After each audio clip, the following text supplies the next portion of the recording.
how do we regulate the autonomic nervous system because we're in such a constant state of, this sympathetic nervous system fight or flight stimulation. That nervous system is constantly regulating itself. Recalibration is what I was talking about. I'm talking about permanent changes for good. Instead of lifting the dumbbell or pushing the sled or climbing the tree or any of those things, or pushing everything away and learning how to consciously direct your will, it's like the most important thing in a way. Instead of trying to eliminate stress and to find relaxation, you embrace stress as an opportunity to become more clear, more intentional, more resilient. Ultimately, you shift the baseline and you become a better version of your nervous system, a better version of your spiritual self. Well, I've got a really special guest today, someone I haven't seen in person. I bet it's been 10 years. And that's Erwan Le Corre from, most famously from MovNat, old friend of mine, somebody who's really inspired me, and somebody whose my work and his work have kind of been on parallel trajectories, leading people from the hyper domesticated built environment back into nature. And I'm just so excited to see what he's doing today. Erwan, welcome to the show. Thank you, Daniel. So glad to be here. Such a pleasure to see you again and to talk with you again. And I wanted to say, just in the background behind me, I've only got a handful of books there on the set, but I've got all my shelves over here. But your book is actually on the shelf back there. Let me go grab it. Thank you. That means a lot to me. And it's funny because I remember when you were just putting the finishing touches on it, and you were telling me, I've been working on this book for a really long time. And when people say that, a lot of times the book comes out and you're like, oh, they maybe got lost along the way. And I remember it coming out and being like, oh, wow.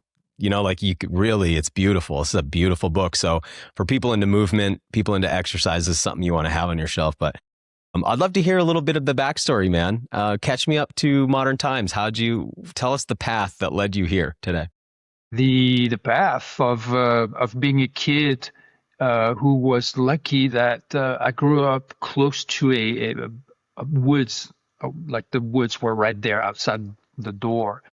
And those woods were special because there was really lots of hills and also lots of boulders. If anybody does rock climbing and knows the mecca of rock climbing or bouldering in France called Fontainebleau, it was like a mini Fontainebleau right outside. And I believe that that's what in a big part led me to what I do today, because I was playing natural movement, climbing, jumping, balancing, crawling, doing all these things from an early age. Actually, my dad encouraged me to go there, showed me a few moves too. And then it always stuck with me, that the naturalness of the woods, how it made me feel, how capable I felt, the self-esteem that came from overcoming some of the obstacles that I pushed myself to overcome. And as an adult, I wanted I didn't want to live a conventional life, basically. To me, it was, no, this thing is going to kill me, it's going to be a slow death. Yeah. And so I had that maverick mindset. Ultimately, in my 30s, I discovered that in the past, there was a whole history of physical education, basically, that was mostly based on those natural movements that I was practicing. And I studied that past, and I realized that I was maybe in a good position to bring this back to the world.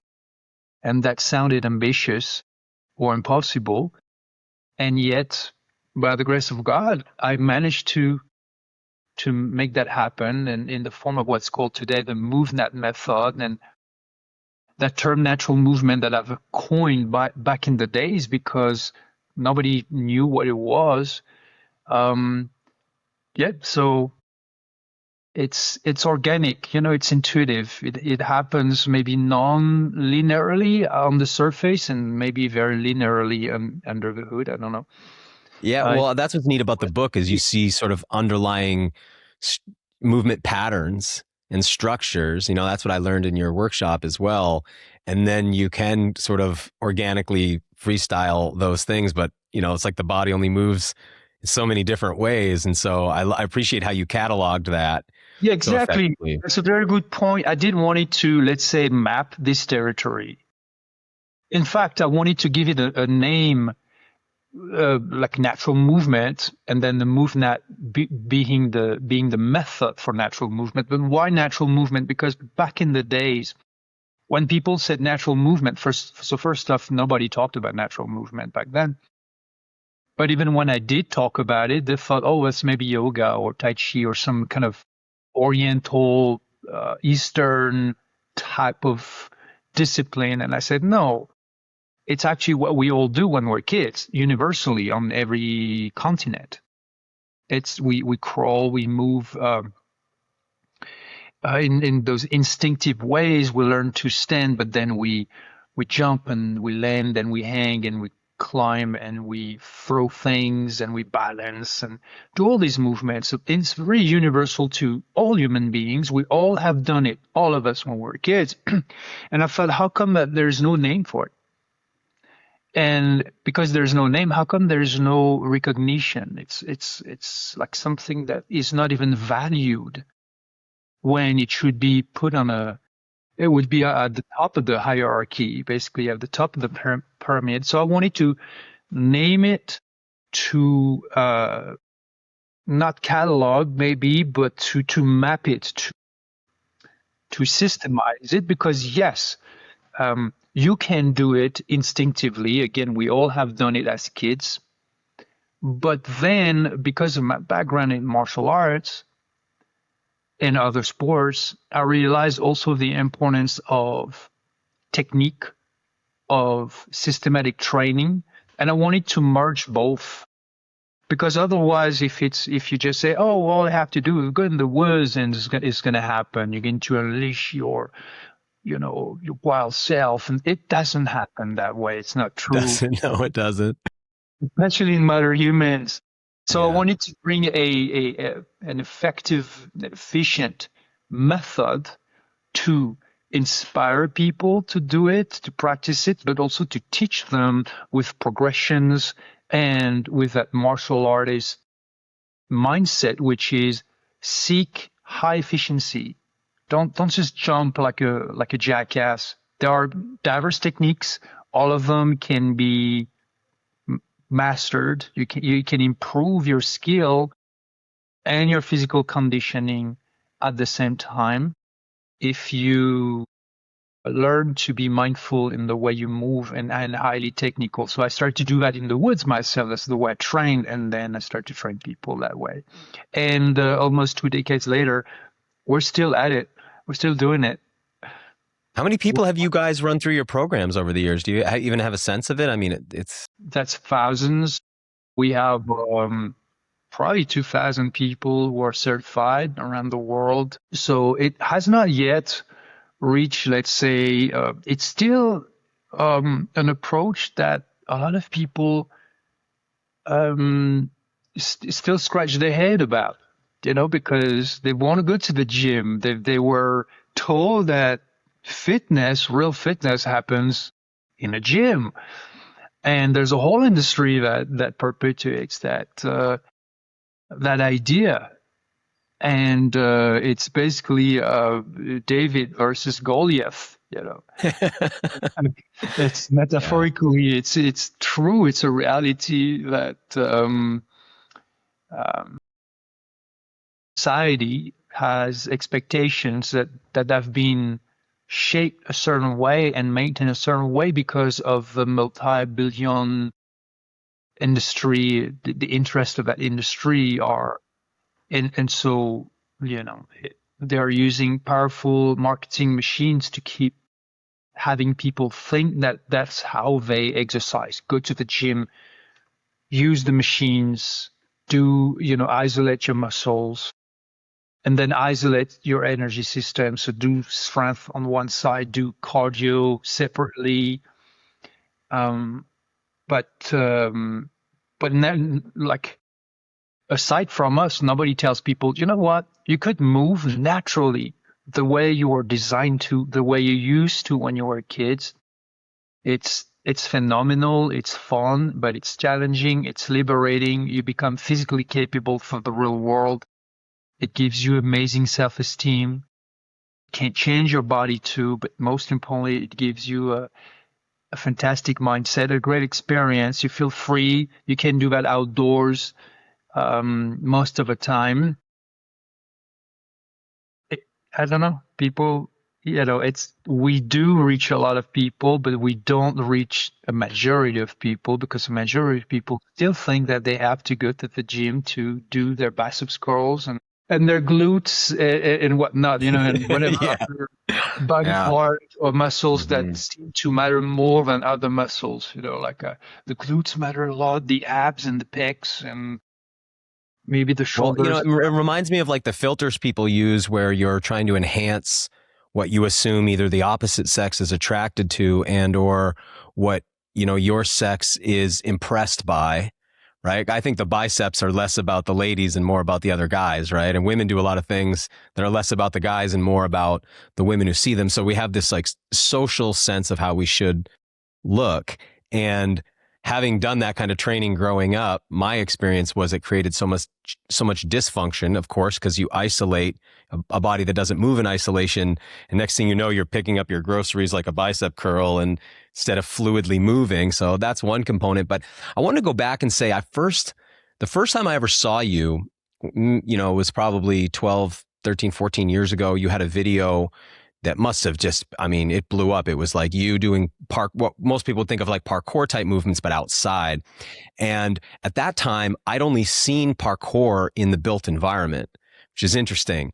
But I saw you moving and it was like, this is like trying to run behind a chimpanzee or something. Like, how's this guy doing this? Because even though when you see parkour athletes impressively moving through urban environments, it's still on flat surfaces, 90-degree angles, predictable textures, everything is predictable and known because you're in the built environment. I have this model when I teach seminars, I'll talk about like three worlds. One is the natural world, one's the built environment, and one is like the artificial digital environment. And people are kind of living in all three of these, but most people have lost the ability to be in the natural world. They're just so often in the built and digital environment. They go into the natural world and they don't necessarily even understand what they're seeing half the time. It's like a wall of green and they don't know how to disambiguate things or what's what. So seeing you move like that, I remember being like, oh, this is what humans are capable of. But I also wanted to say what I liked about how you teach it. Like you said, it's not just going to the woods, go crazy. It was very systematic. The way I've learned anything else that's skill based, breaking it down, working repetitions, linking the broken parts together until you get fluid moving. It was very systematic in the approach.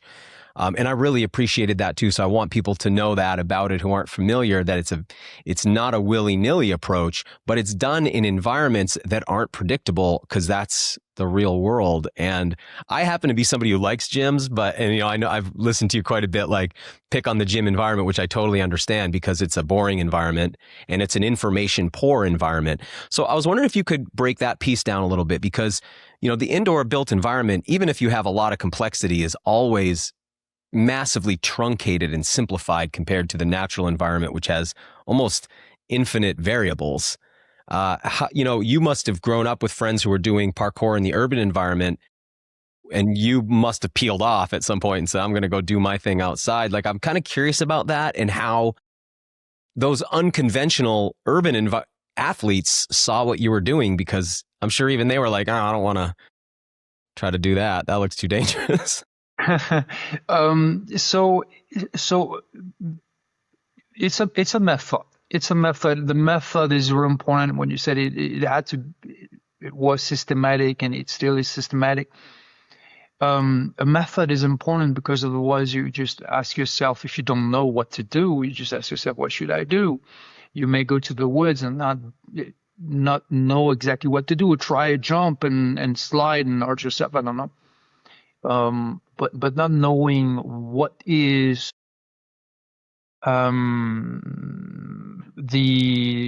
most efficient way to approach your training.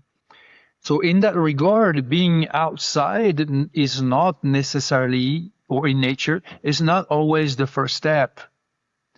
Because it's just like the training of anything complex. For instance, if you were a samurai, you're not going to go to battle straight up as a young samurai because that's the way you learn. No, It's the way you you die. get to, as a kid, you're gonna spend years of training a variety of out of context movements. So learn before you even handle a sword, you handle a piece of bamboo, and you learn to correct angle, correct timing, etc. So basically, you take the movement out of its most challenging context, which is the only way that a beginner can learn to do it before the environment, the outside of the person becomes challenging. So if you apply that to natural movement, then it's perfectly fine to bring the practice to environments that are predictable, that are stable, that are safe. Why? Because first you learn of the efficient behavior. The movement is a behavior. There are patterns to it. There are techniques to it. It can be explained. It can be taught. It can be duplicated exactly the same way for optimum efficiency. And you can do that away from the complex environments, those that you cannot control, those that have such a variety of variables, texture, like mud, ice, sand, rocks, different shapes, everything. This is this kind of environments, wild environments. They are either an absolute bliss for the person who loves them, and they're a nightmare for those who are not trained for them, who don't like them, who are never exposed to them. Okay, so we can train complete beginners. First, controlling their movement behavior, the techniques of their natural movement for efficiency, starting with the breathing control. In control or semi-control environment. And as they become better, then they start to go practice and adapt those movements to more challenging, wilder, more natural environments. So that's the process. So it's not either or. It's not all outdoors or all indoors.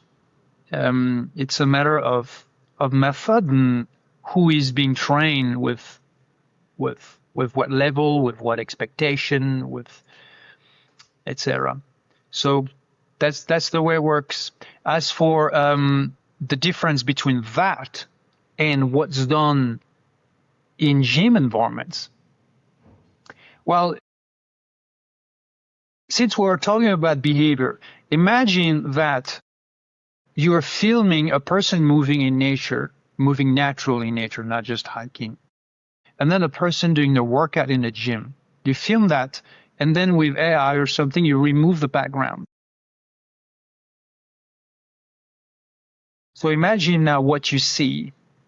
And then you could even remove the human likeliness, and you just have, segments and angles. So you do a biceps curl, so you would see a stick figure sitting and just the biceps going like this, and that would be it. But then you would see the person moving in nature, jumping and then moving on all fours, and you would see all these stick figures, all the variety of movements and the variations and the transitions would be mind-blowing in variety compared to what you would see in the gym setting.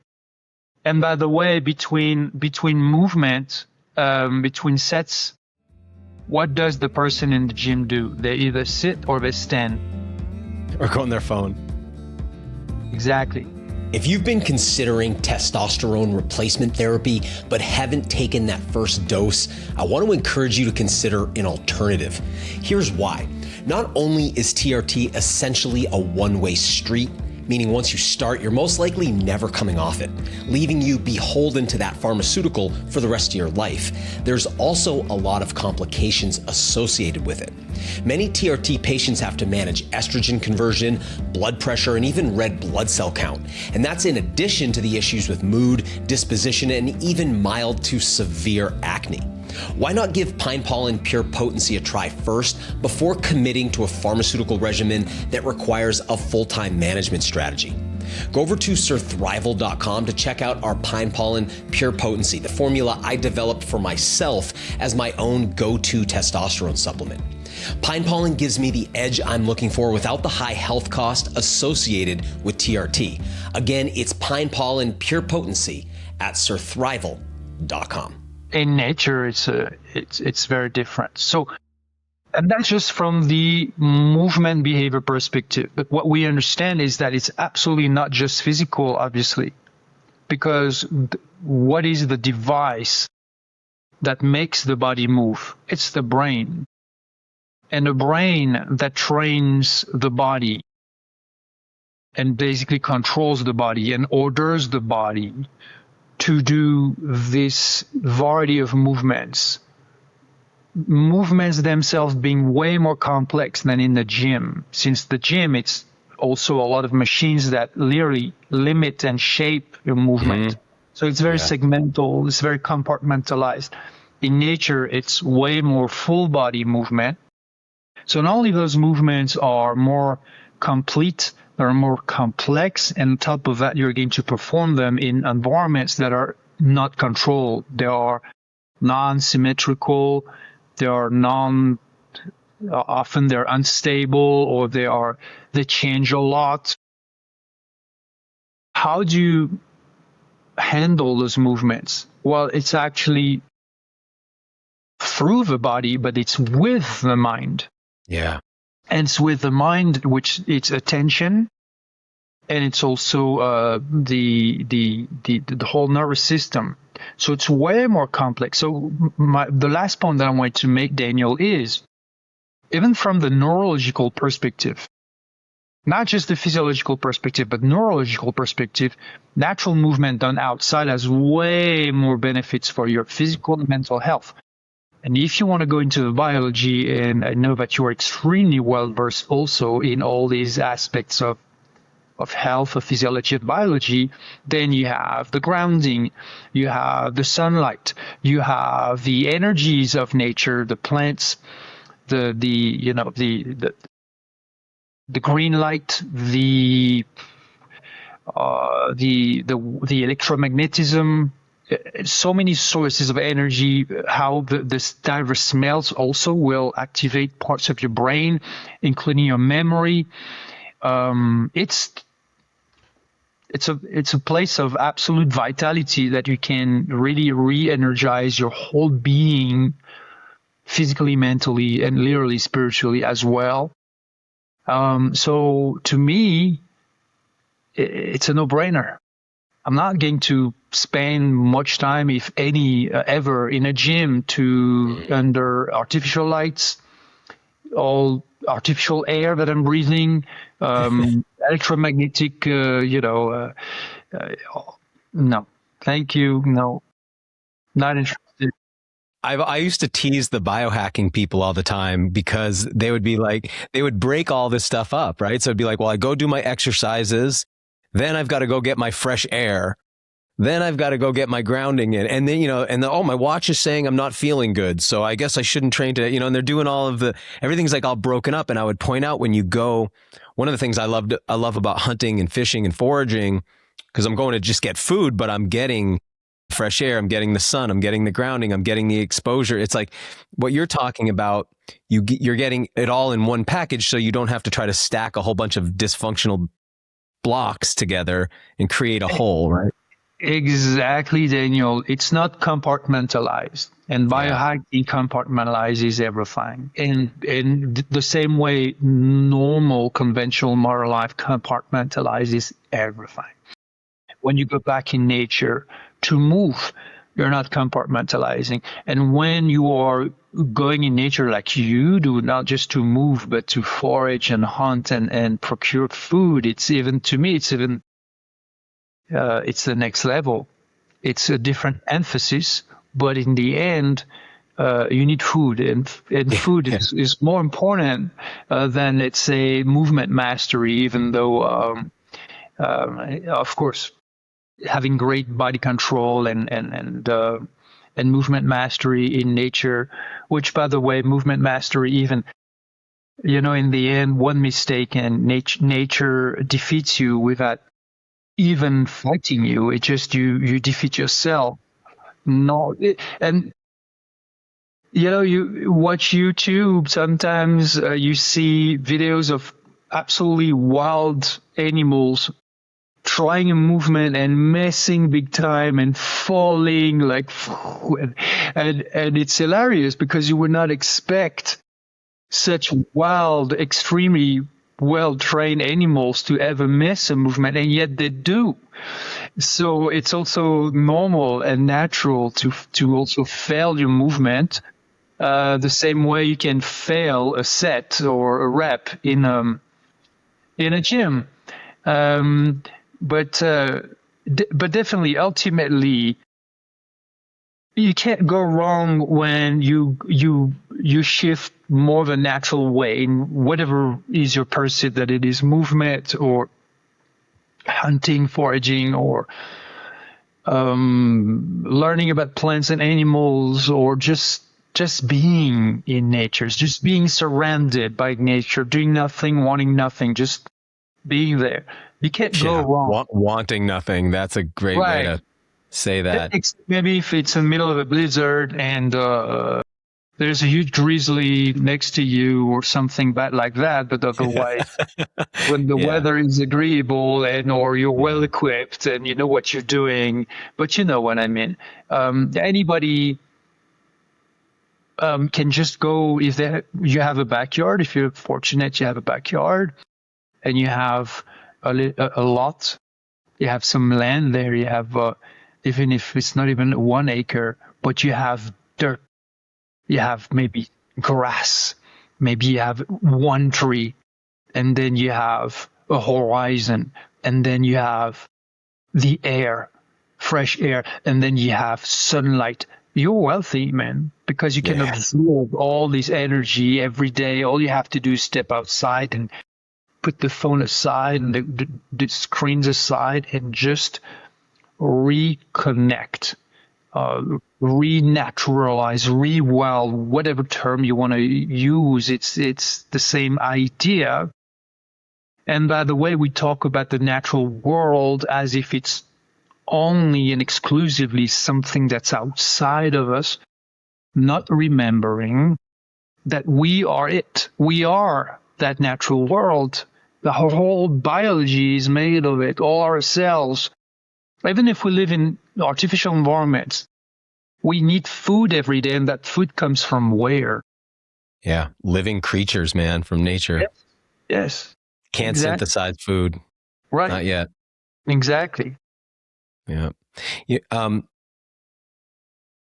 First, I want to just comment on what you said about being rich on just a patch of dirt with some sunlight and a tree, because I'm thinking about all these famous, Playboy billionaires that we know about now. And some of them you see starting to actually try to get in shape, and that, I commend them for that. But that doesn't look like wealth to me. It looks like power, but it's like there's something missing, and it's so interesting how I think you could be a happier person with nothing than I just don't see those people and think they're winning. I think like, man, they're sick, they're sad, they're struggling to maintain power and control constantly. They are surrounded by security. They can never be alone. It's just like, I think I'd be happier with that patch of dirt. But I also wanted to get your take on something. Looking back through history, unless you were maybe in the warrior class or you were an acrobat or something like that, like most people wouldn't have trained exercise and movement that intentionally. Their lives demanded so much work physically that, people weren't developing the so-called diseases of civilization, the degenerative diseases, because their day-to-day life was so full and the environment was so much less polluted. You had so much more fresh air. The skies were still clear overhead, like you were eating organic food by default because there wasn't even chemical application invented yet. And so people were living just healthier lives just in an integrated way. And then we have the Industrial Revolution and we use machines to replace labor. And the idea is, look, this is going to be great. You're going to have all this free time. And really, as we all know what happened is your workload doubles because you're now expected to do more with that time. But also the machines take over the labor and people stop moving. And overnight, what do we just get? This epidemic of obesity, diabetes, heart disease, cancer, neurodegeneration, because like you said, the brain needs to be moving the body. Okay, so now we're trying to recreate through recreation, we're trying to recreate all of the movement again. And I've heard you say recently that the gym environment's like gonna essentially a failed experiment. Like that's not going to yield. That's eventually going to, it's not sustainable. It's going to die off. But we're trying to figure out, like hamsters on a wheel, how to move again. Now we're being handed a new technology, AI, and it's going to think for us. And so I'm curious how you see that landing in a world where machines replaced labor and people got sick and fat and had to learn how to move again. What do you see happening with our minds? Because I know in my own lifetime, I experienced the loss of the memorization of phone numbers, the loss of quick recall on math. And that was just because of my basic calculator on my phone and my contact page. Now people are walking around, ChatGPT, what should I eat for breakfast? ChatGPT, when should I go to the bathroom? Like not knowing how to even think anymore. Their watches tell them how they feel when they wake up and if they're recovered or not. And I know that a lot of your work is leaning towards consciousness and control of the inner environment and the mind. And I'm wondering how you're seeing these new tools and what kind of impact you think they're going to have. And then can we be doing? Because I keep joking, like you're going to see mind gyms where people are going to go do math problems instead of bicep curls, like how do you see this playing out? It's a very interesting question. And, it's like trying to be a fortune teller.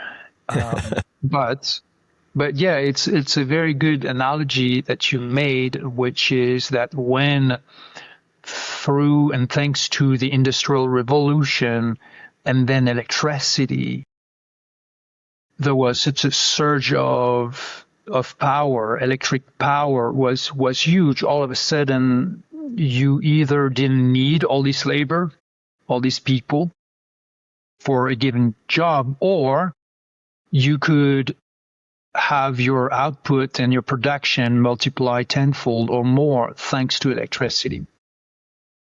So whoever had access to electricity first and was a capitalist was in a position to generate a lot of energy out of that energy, to produce a lot out of that energy, and therefore to capitalize. And this is exactly what make happened. A lot of currency. Yes. It's like electric currency turned into actual currency. You mentioned billionaires, and are they actually winning at life? Are they actually happy? I see where you're going with your reflection, which is what actually matters in the end is life, the intangible or seemingly intangible side of life, which is basically consciousness. And is that consciousness happy? Is that consciousness actually conscious? It is aware. Is it worth it? Is it meaningful? Is it purposeful? Does it have qualities to it? Is it worth pursuing or being lived? Beside what we call reality, what we call the material world. But when we really think about it, what truly matters in our lives is that consciousness, because what we remember about, for instance, anything we've lived, we may remember the places, the people, the aspects of the context. But most importantly, what we remember is how such or such event made us feel. We don't remember primarily, if we think of our memories, the most important memories are those that matter the most to us. Those that meant the most, either in a positive way or negative way, pleasant way or unpleasant way. Those are the main memories. Why are they the main memories? Because there's always an emotional intensity about that. There's an emotional intensity about those events. Therefore, they have the most value. They have the most meaning to us. Is this tangible? It's absolutely tangible. So it does show that beyond whatever is in our bank account or the car we own or the house we own or don't own or all these material aspects of life, our diet, our fitness routines, all of these things. What we are truly pursuing is specific experiences that we value and specific emotions, the way those experiences make us feel. Alrighty. So back to the Industrial Revolution, a lot of jobs disappeared. A lot of jobs were created. So there are consequences. Some are not so good. Some were probably devastating. Maybe a lot of people lost their job because electricity changed everything. Production changed. The price of things that were normally made by hand went down significantly. But at the same time, many more jobs were created. So with AI, I suspect that something similar is going to happen. I do work with AI. I am interested in AI because I find it very stimulating intellectually. It actually, by working with AI and understanding how I need to train it to make it work the way I want, it mirrors some of my own cognitive processes. It makes me reconsider them. And when I demand specific behaviors from the AI that I train, then I reflect on myself and how about the demands on your own cognitive processes? Mm-hmm. So it's very stimulating. It makes me think, not more. It makes me think better, which is one of my pursuits. It's consciousness. So. But that's because of my approach to it. That's because I'm demanding on my own cognitive system. So basically, you mentioned AI as now people are asking what they should eat and what they should do. So they're asking basically AI to do the thinking for them. So they start to externalize their thinking. They externalize basically their decision making, the strategy for the personal life. So it's not just memory. So memory already being a big part of it, but now it's literally cognitive processes, more advanced cognitive processes that we normally have to handle ourselves within our own mind. Now we can delegate to a technology in our pocket or on our desktop. How is this going to impact basically our intelligence, our own cognitive system? If you are not discriminate already, it's very likely that you will lose. You will lose cognitive abilities. You're going to be given answers to your questions by a system that pretends to know you or understand you, but that is not actually a human mind, and certainly it is not your mind. And to take it for at face value. So your critical thinking goes, as we say in French, through the window. And anything that isn't trained is always meant to shrink and then to disappear. You put an orca in a swimming pool, And they still look at an orca 10 years later of captivity, but some of their fin have shrunk some of their Flops ability. over. Exactly, because you don't use it, you lose it. So whenever you ask AI to do thinking for you, starting with, for instance, write this for me. Okay. And you think it's just a petty task. But you don't realize, wait a minute, to write a text, this is high cognitive function because it has to do with words. Therefore, it has to do with meaning. Therefore, it has to do with intention, expectations, interpretation, concept, insight, you name it, philosophy, strategy, all of that. It's not just text. It's basically, what is text? Text is printed or digital speech. And what is thinking? It's silent speech. Thinking, people think, oh, I'm thinking, I'm not speaking. Oh, you are speaking. Speech in your mind that only you can hear. You're the one who talks and you're the one who listens. That's what thinking is about. So now you normally do the thinking yourself, and now you're asking your technology to do the thinking for you. What do you think is going to happen to your thinking? So this has a tremendous implication. So what I believe is that the people who are not critical thinkers in the first place will suffer from a cognitive perspective, because they are relying on an artificial cognitive system, which is an LLM.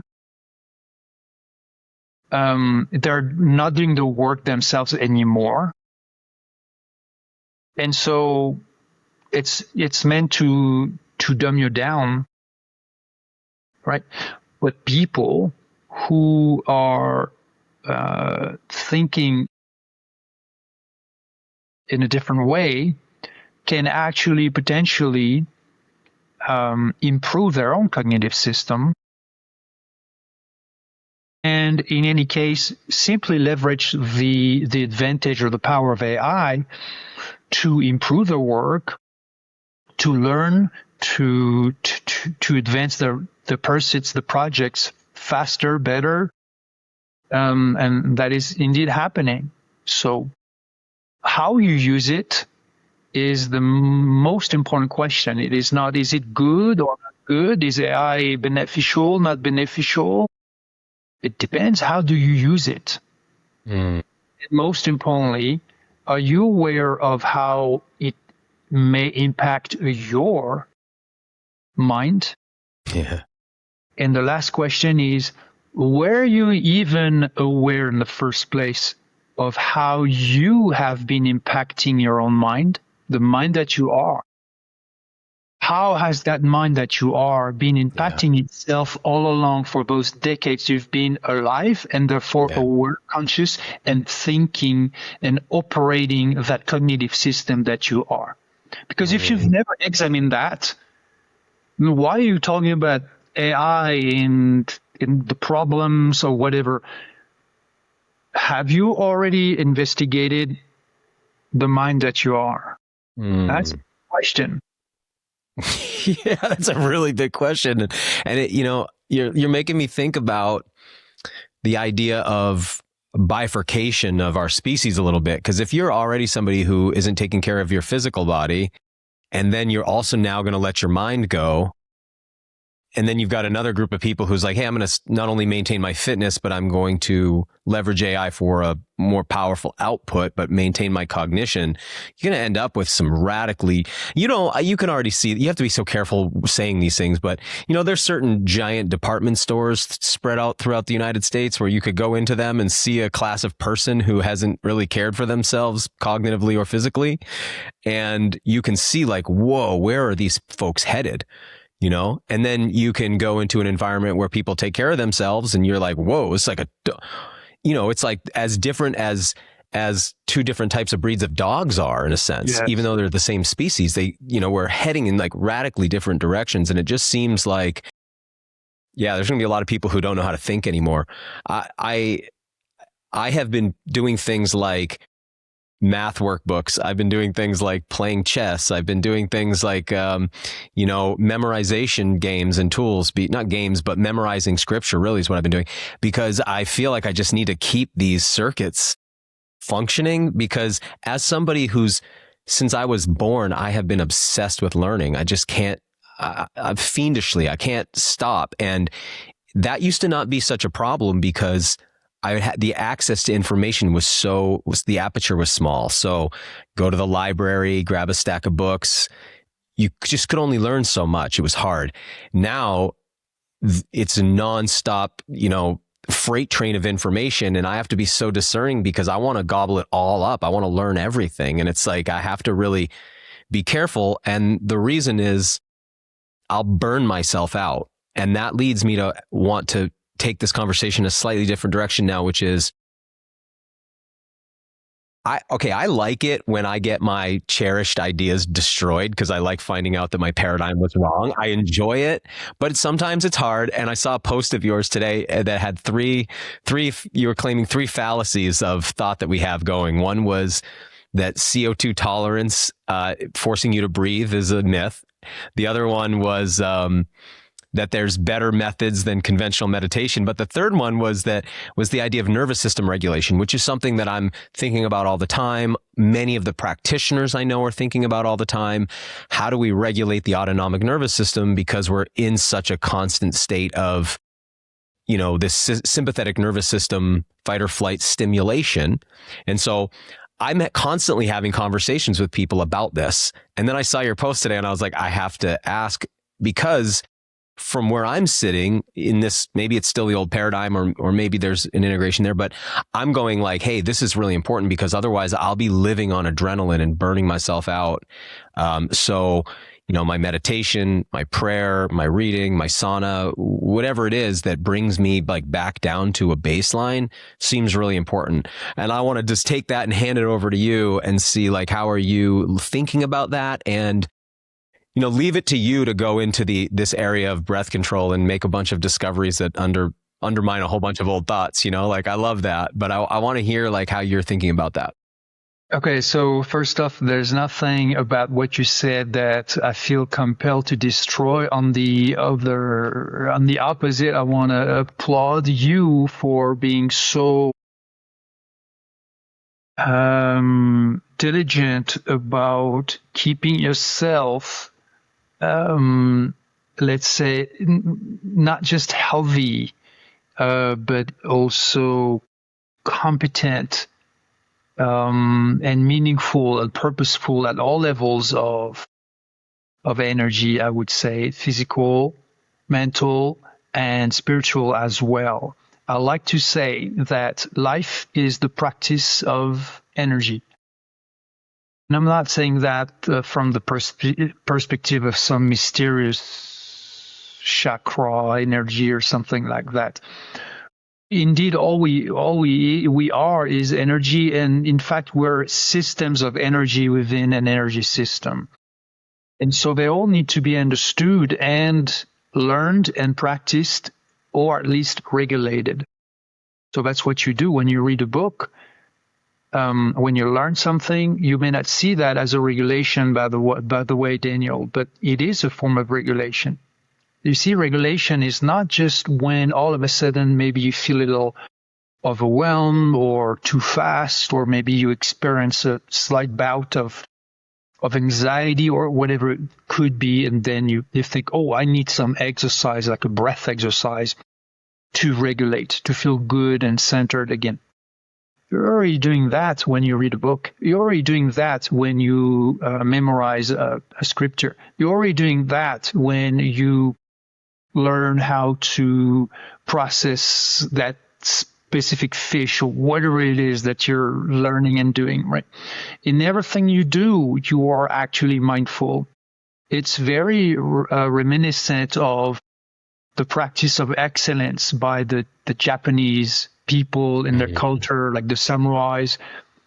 None of what they do was actually done casually, because once they understood the importance of mastery and how deep any practice could be brought to, how high and deep in understanding and refinement. Let's say they would do that with the sword, but then they would do that with their body, they would do that with their mind, and they would apply to anything they would do. And this is a sign of high-level intelligence, as a matter of fact, because it's a whole,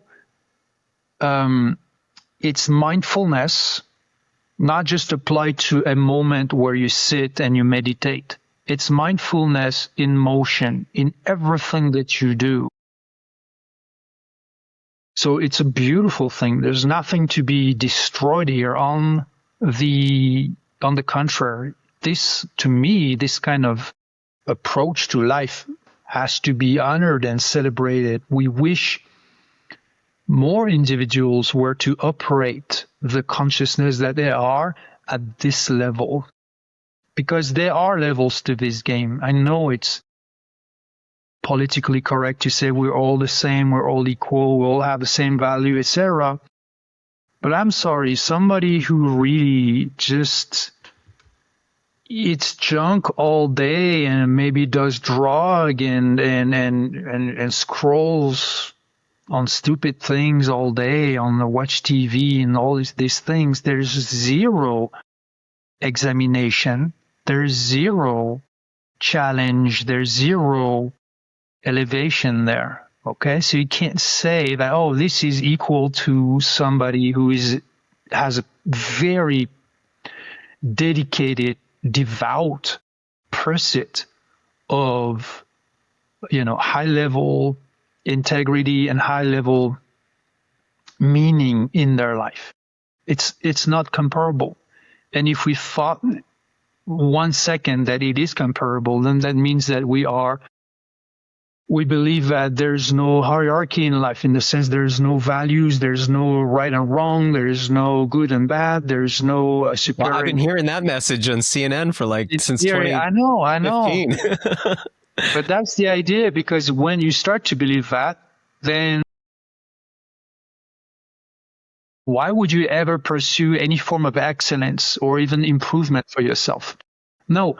And the more people believe in that bullshit, the more you can dumb down a whole society to, leveling down. And then you can start pointing at the one or the few who tries to elevate their game, their consciousness, their understanding, their cognitive abilities, their physical vitality, their physical capability, all of that. They pay a price every day with decisions. They make decisions, they organize, they commit, they self-discipline, they question, they adjust. It's a pursuit. And then you start to tell these people, oh, you're some kind of an elite. Oh, you think you're special. Oh, no, why don't you level down physically, biologically? Why don't you eat shit? Why don't you consume the stupid shows all day? Why don't you do drugs? Why don't you, how about, complete life debauchery? And then finally you'll have some value. Finally you'll be evolved. Be one of us. Right? Exactly. So you see, that's a big trick. That's in nature you can trap game. Predators will trap you even if they don't make traps. Predators will use strategies to deceive you so that they can catch you and consume you, right? There is a whole system out there that is doing exactly that, mass scale, trapping people, deceiving them so that they can consume them, so that they can bring all levels of their energy down, leading to ultimately to depression, to powerlessness, to very low self-esteem, and to compliance. Probably how an animal in a factory farm feels. Precisely. So once also you understand to be consumed. that, exactly, because at first maybe you're interested in, what can I do to lose weight? Or what can I do to be more in shape? Or what can I do? Can I meditate so that maybe I think a little less? Things like that. Looking for little patches looking for a bit of medicine in a world or in a system that is literally engineered to make you suffer through pleasures and conveniences. And you start with that, and that's fine, right? But then you start to unravel the whole thing. Ultimately, you must unravel the reality that the whole system is not your friend. Like McKenna said, culture is not your friend. So once you understand that culture is not your friend, you must cultivate something else. You must cultivate a different culture. And it starts with you, because you cannot rely on the existing culture to support your endeavor. And what people like you and I do, Daniel, is that not only we've been doing that for decades, because we've been aware for that long,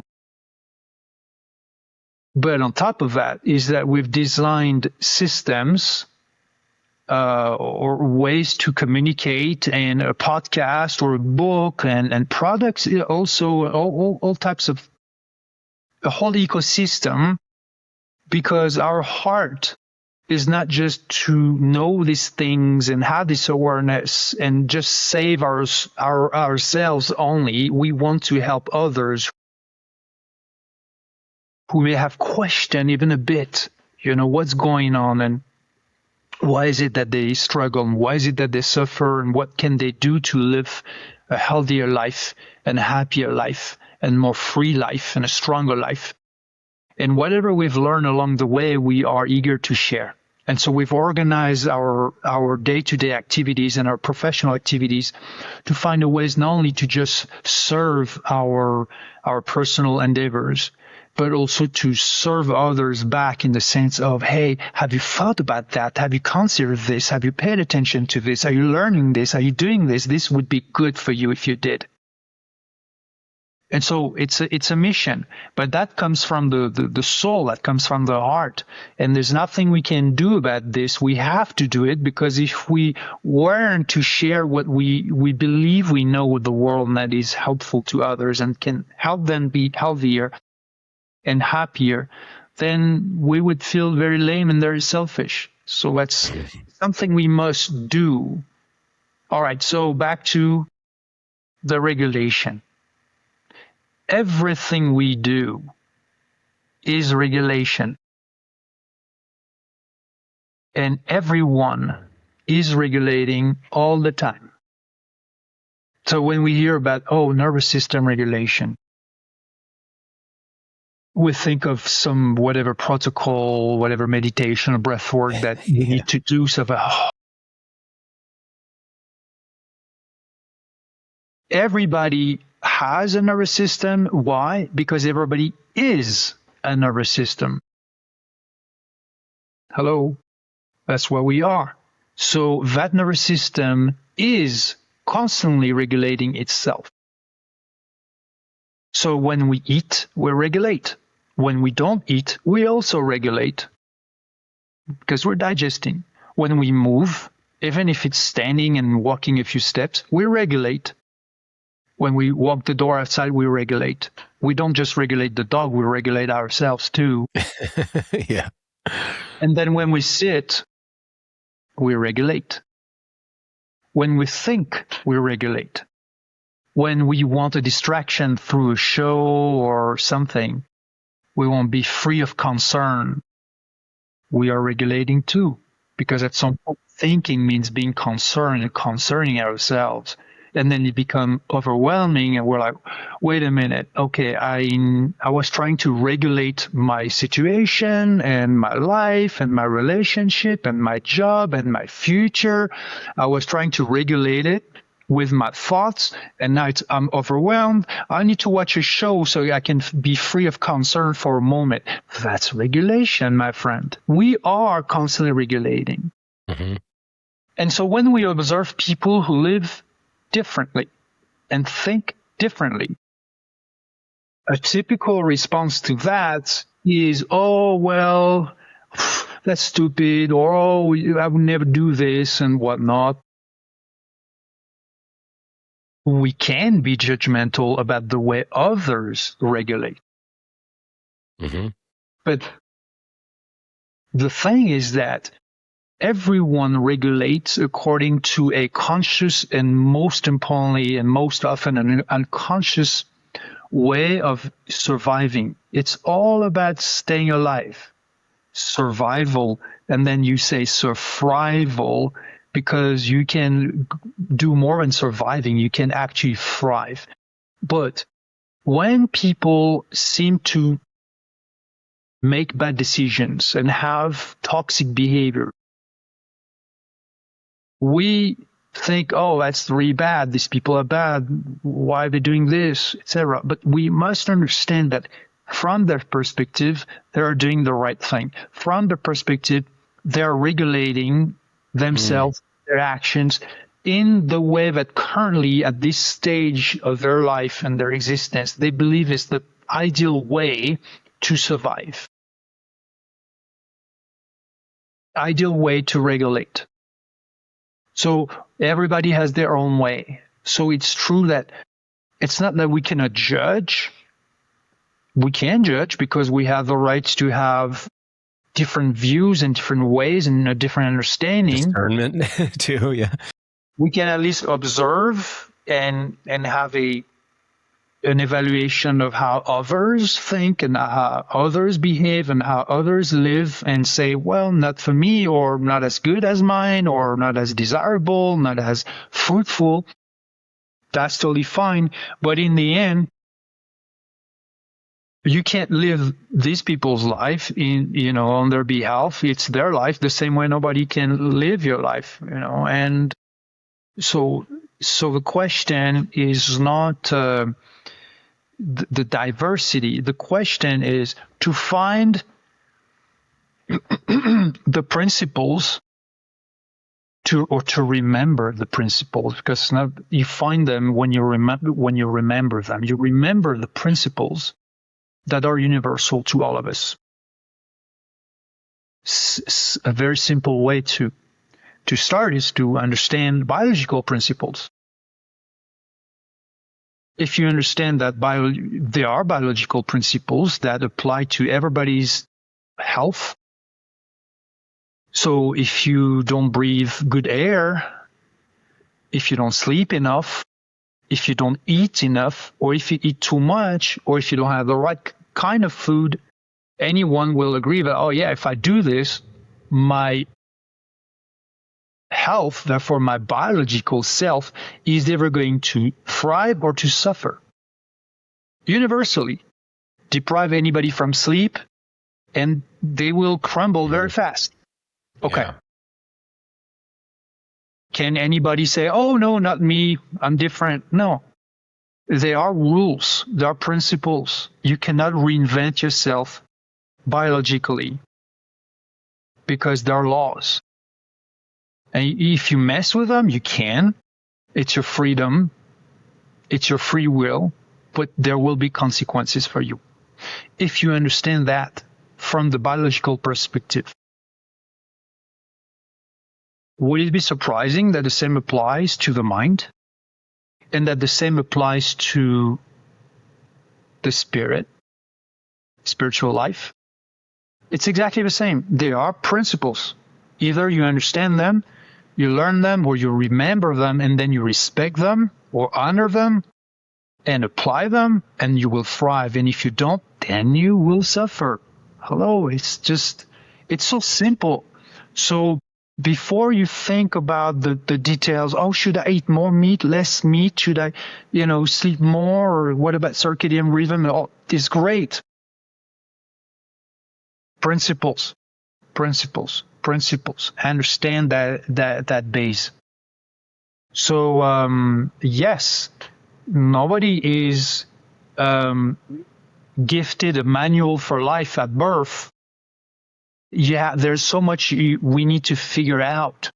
But once we figure out, it's not just a consideration like, you read a self-help book and you find it interesting and you put it back on the shelf and you never applied any of the tips or drills that were in there. You must apply, and you must apply not just once, but every single day, even at night. Even when you wake up, you need to remember yourself of who you are, how you should live, and what you're here for. Program yourself, constantly impact your own mind, because we are ruled by programs, but we're ruled by programs and beliefs that if they are unquestioned, they rule us. And in every single day, we're going to make thousands of decisions, except we don't consciously make them.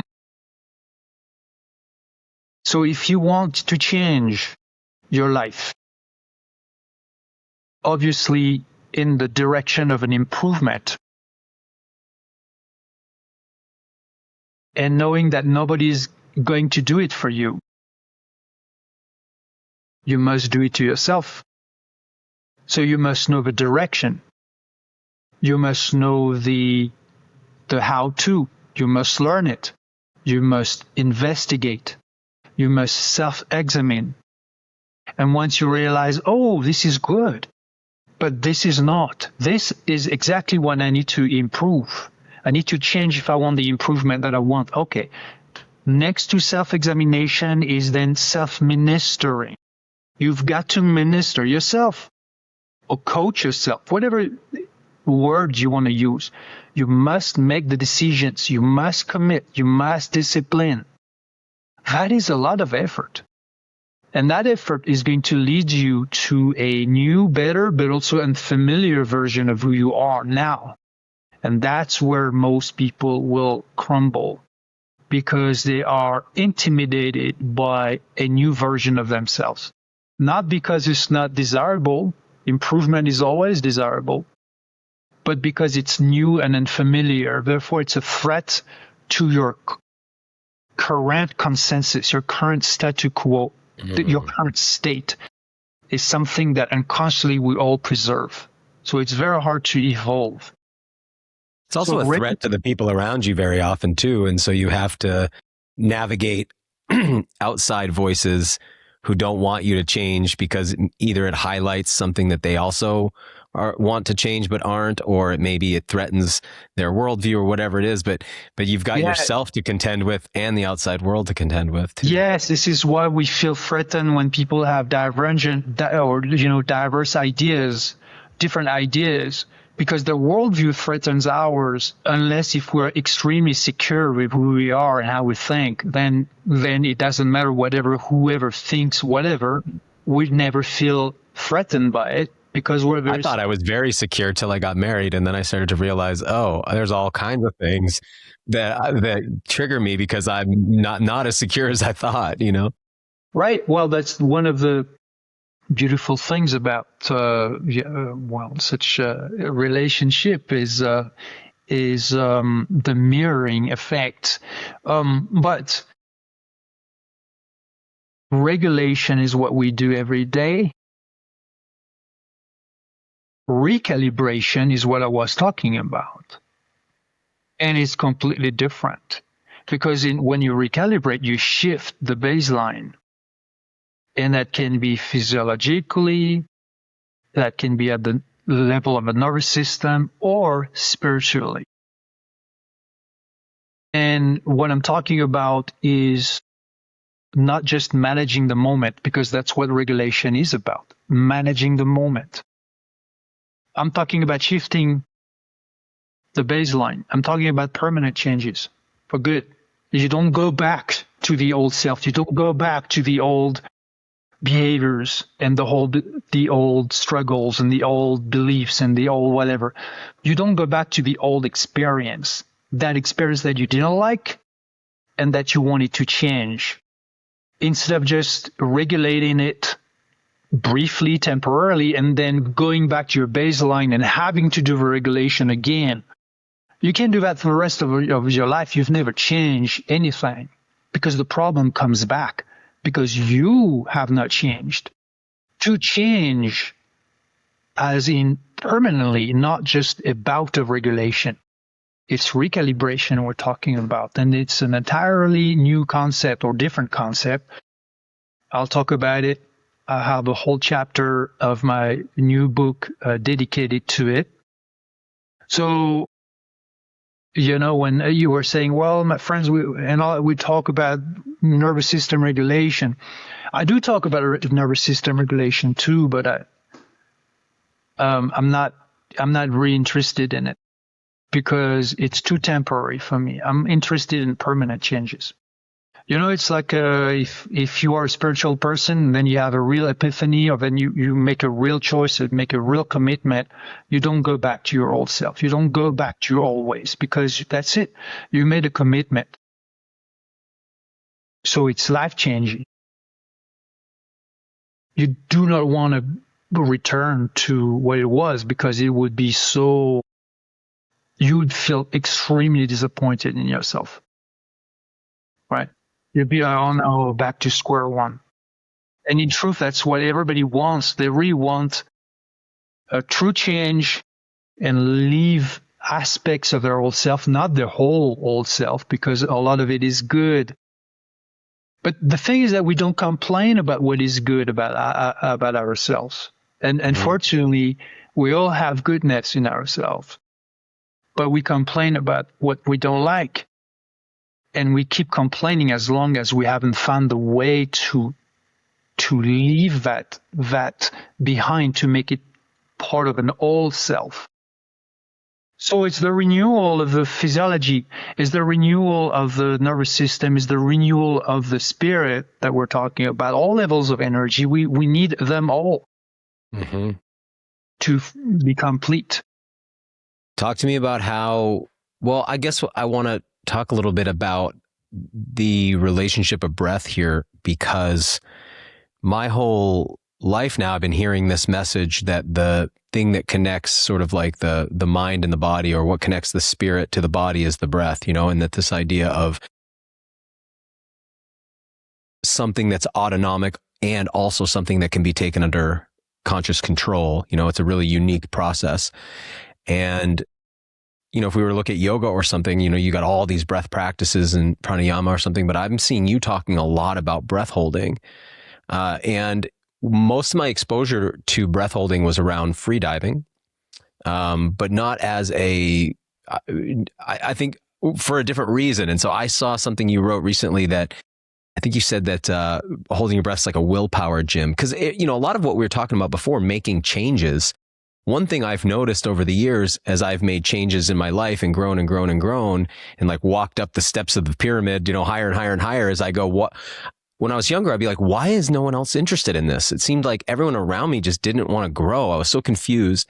And one thing I've learned is like a lot of people just struggle with willpower. I mean, they want to make changes. They know the change. They make it a couple days. They fall back and they just can't seem to lock in. And other people seem to be able to do it better and have more willpower. And I don't know, I just don't know how I developed mine. I was certainly can't take credit for it. I think a lot of it was like the hard knocks of my childhood were just really bad, and it forced me to have to be able to make decisions and stick to them and think my way through things, because it was like a survival thing. And I'm grateful today I didn't grow up easy, because I see that that's actually one of the things that can, not always, but can really hold someone back, is like too much ease. Well, you talked about it before. It's like we kill ourselves with comfort. So yeah, I'm curious, this idea when I hold my breath a long time, it's uncomfortable. It's uncomfortable, man. And you've got something in you scream, if people think like running's hard, or they think, like exercises, swimming's hard, it's like, try holding your breath. I mean, the signals come very fast to stop. So I want to explore that. And I'm curious, in the big picture way, it just seems like this practice has transformed your life. I mean, I've been watching just on the edges over the last few years, and it's like, wow, this direction seems like it's been profound, and I've watched it change over the years. I'm just so curious about it. True, it has. If you're hearing this and thinking breath holding as both a meditation and a practice sounds like it might be the right fit for you, Erwan would like to extend a generous offer to get you started. Go over to breathholdwork.com and use the coupon code VITALIS. That'll get you $200 off his breath-holding masterclass intensive. It's lifetime access to 5 beautifully shot modules, 102 lessons, and over 10 hours of content that will guide you through his entire practice. It's normally $495, but the coupon code VITALIS brings it down to a manageable $295. This is a great opportunity to build resilience and to anchor in a practice for conscious self-regulation. In this world, we all need that more than ever. Again, it's breathholdwork.com and the coupon code is VITALIS. It was all the way back in 2008, 18 years ago now, that I founded Surthrival, a boutique-grade nutrition company designed to help folks thrive in a rapidly changing world. With all that change has come a tremendous decline in our health from a combination of environmental, lifestyle, and psychological factors that are beyond our control. Thankfully, there's a powerful class of natural substances known as adaptogens that help us to quickly adapt to psychological, physiological, and emotional stresses in our environment. And those adaptogens are just one of the things that Surthrival specializes in. From our top-tier whole colostrum products, to our dual-extracted medicinal mushroom formulas, to our line of American-grown elk antler extracts and elk organ complex, and our androgenic pine pollen products, everything we carry is wild-sourced or grown to the highest standards and formulated by me. We don't just use top-tier ingredients, we extract in organic alcohol, package in light-resistant Miron glass, and ship everything from our facility right here in Maine. Go to surthrival.com to see our entire lineup. There's a reason we've had an over 65% return customer rate for 18 years. These are powerful, natural formulas that deliver real results. Find it all at surthrival.com. It's really been a game changer for me, and the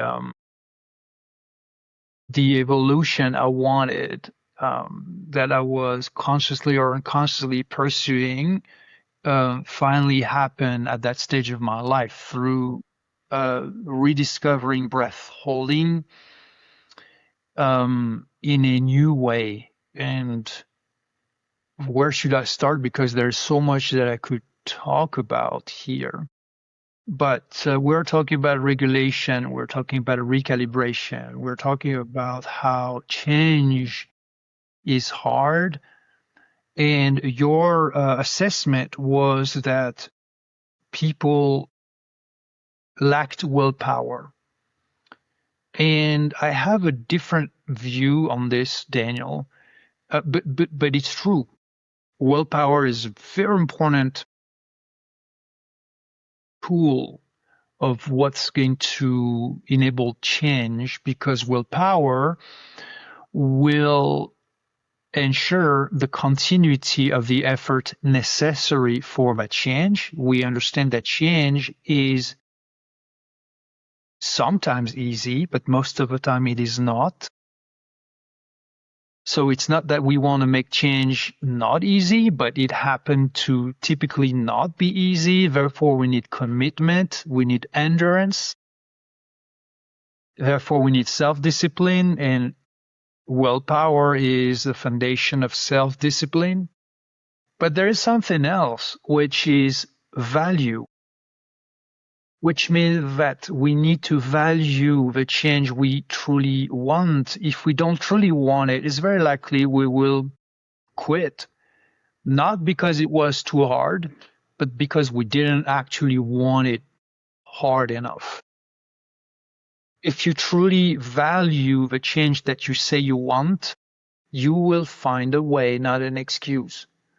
You will harass yourself or obsess yourself until you find that key and unlock that door and step into that new room where you can experience that new, better version of you. I kind of speaking metaphorically here, but so how much you value it is the most important, because then you basically have a covenant with yourself that this vision you have of you is what you pursue and that you will achieve no matter what. It is not a habit you are conquering. It is a new, more desirable experience of who you are. That's what you want.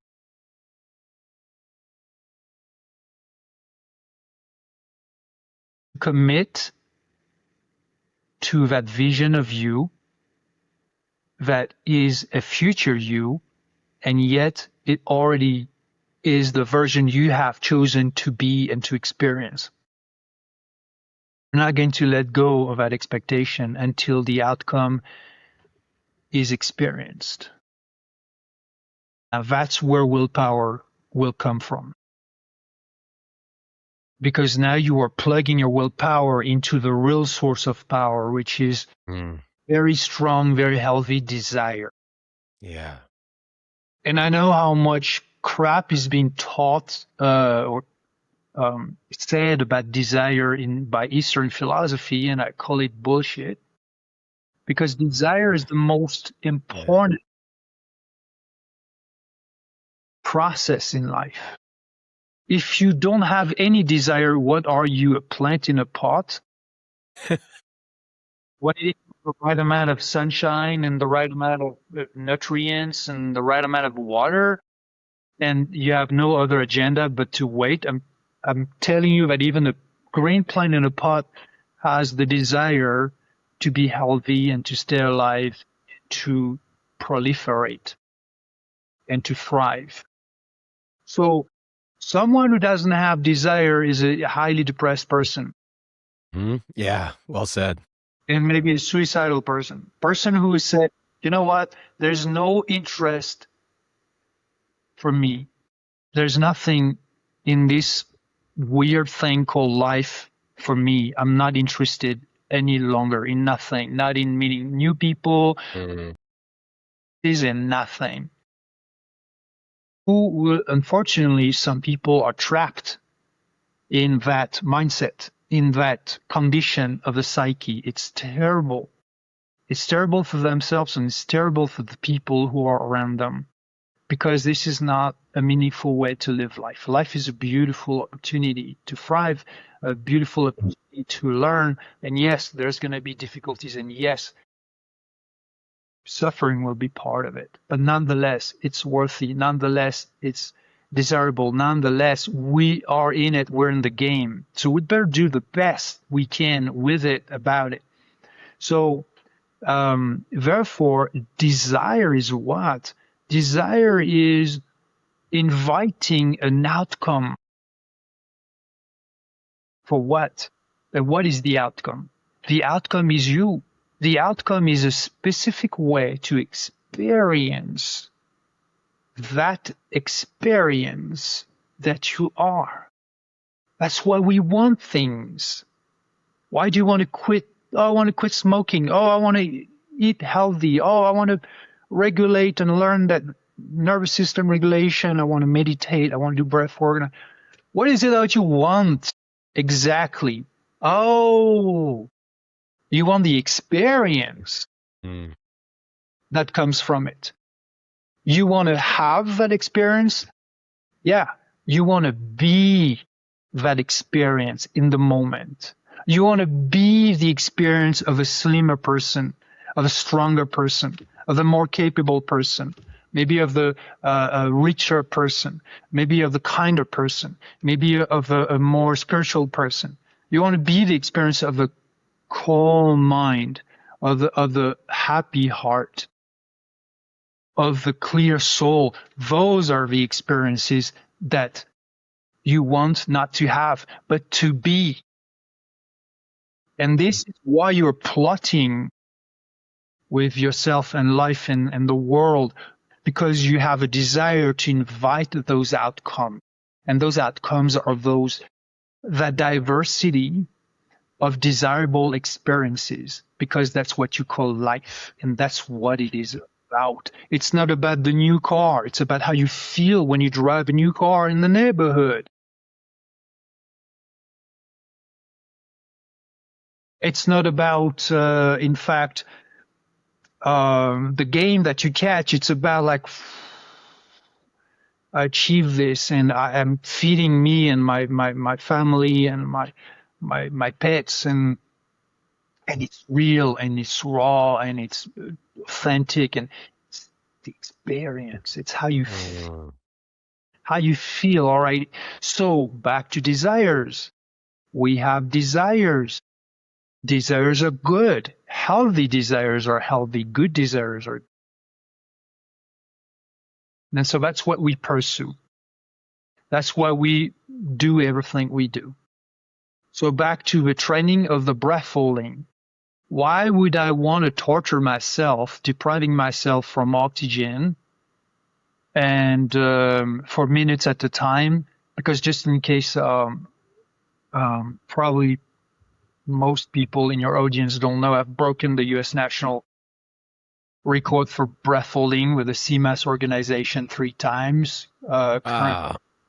Current record is at 7 minutes 29 seconds, but I've held my breath up to 8 minutes. What are you talking about? That's crazy. It's not a record at all, nowhere near a world record, but it's beyond the time performance. Time does not really matter. It's what it does to you as a practice, like a practicing in a skill. So you see, when you say, I pay attention to my food, and then I memorize things, and I pray, and then I do these games, and I train my mind, and I train my body, and all. You're treating yourself, who you are, the entirety of who you are, Daniel, as a skill, as a range of skills within one skill, the skill of being that worthy being, of being that worthy life. Also because you're a believer, and therefore you believe that it's your duty. It's a spiritual duty. It's a moral and spiritual duty. You know, I like to say movement is a biological duty. Eating well, sunlight, sunshine, nature, all of that, they're biological duties. But in fact, keeping your biology, your God-given biology that's hopefully inherently perfect from birth, is a duty. It's a moral duty to maintain that biological health and biological competency. But the same applies to the mind, to the cognitive system that we are, and the same applies to the soul, because it's a spiritual system as well. And it's not meant to be like a green plant in a pot waiting for circumstances to be good. And if you're lucky, you have a good life. And if you're not lucky, you don't have a good life. That's complete bullshit. Where is willpower? Where is free will? Where is intention? Where is the beauty of intention? Intention in action, intention in motion, readjusting every day through choices, conscious choices, assessment, examination, self-ministering. That is why we are here. Nobody is ever going to do any of that for you. Right. You are in charge. That's why I hate when people talk about privilege. I mean, you know, it's not that I don't understand what they mean, but it's like I didn't have those privileges growing up, but I wanted certain things so bad. I had that desire for experiences and for life, and that caused me to overcome many challenges and to go do things that I could have easily said, well, that's out of reach. I don't have the privilege. But when I hear that from people, again, I understand what they're trying to communicate. I know it's harder for some than others, but you got a lot of opportunity here. You just have to want it and then do all those steps you're talking about to get where you want to go. We are all born with circumstances that do play a big part in making or influencing who we become later in life. But ultimately, there's also so much that has to do with our understanding and what it is that we pursue, what is it that we want, and the beliefs we have about ourselves, and then the decisions we make, and then the effort we put into making what happens, into making the experience that we are happen with the contrast that we've chosen where we live, with who, what we eat, with the music we listen to, the hobbies we entertain, the profession we choose, all these things. All these are, it's the contrast, is what's really unique to each of us. The way we look, the way we think, our activities, our decisions, all of that. But ultimately, what is truly universal to all of us is the scope of emotions we go through, and then the principles that rule us, or that should rule us, or that we should regulate and rule ourselves according to. And that's what makes a difference between people who tend to thrive and others who tend to not to. And then also the people who whine. So when people talk about privilege, those people are whiners. The problem is that they are disempowered because they believe that whatever advantages they perceive you have over them is because you're lucky and it was given to you, and they are not lucky and nothing was given to them, and therefore, they can't make it. They can't be successful in life. Well, that is a victim mentality that is extremely disempowering. I worked in factories, car factories. I've picked up potatoes in fields, among other shitty jobs that I've done. If I compare my life to my dad's, and he was a heavy smoker and he didn't care about what he ate, and his exercise was to go walk. He walked a lot. That's good, but he did not exercise or anything. And he struggled his whole adult life with health issues. And I know that he was very smart, but he was not happy. So there are decisions that he made that negatively impacted his physical health, mental health, and spiritual health. And I've observed that, and I've learned from it. See, because sometimes you learn thanks to or because of, right? So you have counterexamples. So you need to be, again, discriminate. So there's critical thinking about ideas, but there are critical thinking about everything. Critical thinking is just intelligence, just intelligent thinking. Leverage the power of your God-given intelligence to make your life better. And it's not just making more money. It's way more than that. So much more than that. And the biology is a foundation for you to thrive. But then the spiritual side is just, it's like, hello, if you don't understand that, in fact, there's no switch off spirituality. What is that? Spiritual life. Oh, well, I don't really care. Or maybe later. Or, yeah, maybe if I go to Bali, to ashram, right, then I'll have a spiritual moment. But otherwise, I'm not a spiritual person. But what are you even talking about? Every moment is spiritual. Even a criminal is a spiritual person. You're like, no, or like they're bad, they can't be spiritual. The question is never, are you spiritual or are you not spiritual? The question is, how spiritual are you? In what kind? The bad kind? The mean kind? The mindless kind? The cynical kind? Or the spiritual kind, which is like, right, it's like, oh yeah, you're attentive to the processes of the intangible that are actually extremely tangible when you pay closer attention to that. So when you ask people, do you have a soul? And most people will say, yeah, I do. My next question is, where is it? Did you leave it at home? Is it in your car, in your backpack, in your drawer? Where is it? Because you have one, right? So it's like one of your possessions, one of your belongings. There's no place because you don't have one. You are one. Mm-hmm. Once you realize that, You are a soul. Therefore, your whole experience, everything that you are, is primarily spiritual, of spiritual nature. Okay. Once we understand that, now you tell me, where is the switch? Yeah, there isn't one. There isn't one. There's no on and off. It's always on. So even when you're mindless, you're spiritual. When you're mindful, you're spiritual. When you're kind, you're spiritual. When you're mean, you're spiritual. It's not a matter of yes or no, or to be or not to be. It's you are. Mm-hmm. The question is how.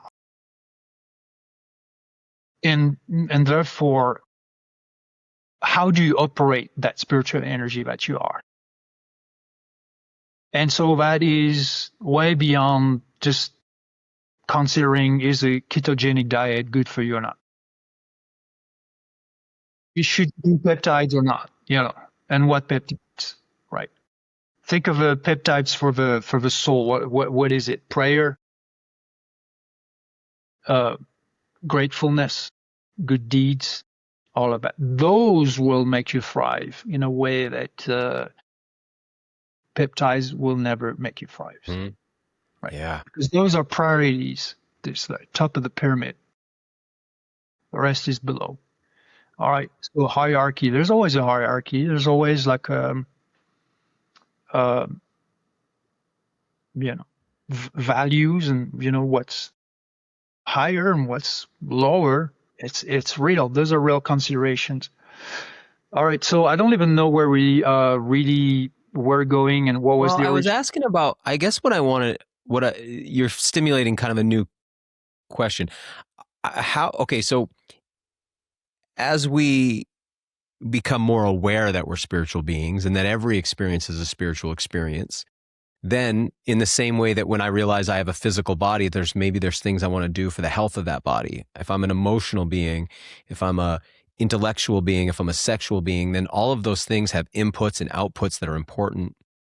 How do you perceive? I think I'm especially asking this right now because the world's reaching this inflection point. It's getting crazy out there, and it's getting hard to interpret what's happening. And if people aren't really well founded and grounded in something spiritual, this is a tough time to navigate. And I think especially, you mentioned like sort of almost like psychic or spiritual predation that's taking place. Like we're in a spiritual ecosystem in some, might be a way to say it. And people are becoming aware, like, oh, wait a second. A lot of these things that I thought were there for my good are actually not there for my good. And there's sort of an awakening happening, but also the people are overwhelmed with this moment in time. And so, right, because it's like AI, it's UAPs and aliens, it's, my God, they're eating babies. It's just like all this stuff, like all at once. It's like bowling us over. How do you see caring for your soul? Because I think that's what's coming out of this conversation. It's like we talked about caring for your body, how we care for our minds. How do we care for that soul? Or like, how do you see that? How do you do that? And I hear from you as you speak, I talk to a lot of smart people, but I wouldn't say I talk to a lot of wise people. A lot of intelligent people, but not often a lot of wisdom, right? And you hear these tech gurus, they're very intelligent, but it's like they not even have the wisdom of a child sometimes. So I perceive wisdom in you as well as intelligence. And so I know that comes from cultivation. You don't just, wisdom's not easily won. So yeah, like, well, how do you see the development of the soul and keeping the soul healthy in a difficult time like this? I realized I also owe you an answer about why breath holding, but I'll get back. I'm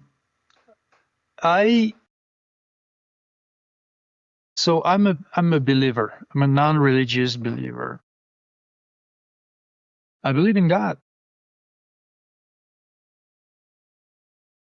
And verse with God all the time. And I acknowledge him and his presence all the time. If I wake up at night, when I wake up in the morning, during the day. So it's an ongoing relationship. that I discovered later in life.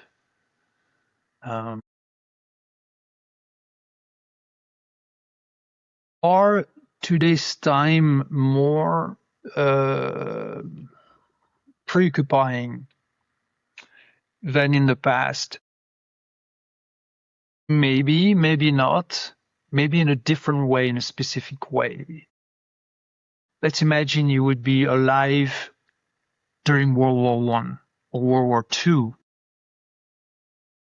and not knowing what the world would become, and then the Cold War meant people were afraid that there would be a nuclear world war and that everything would be wiped off the planet. How can you enjoy, how can you have happiness, or start a family, have children, thinking about such possibility?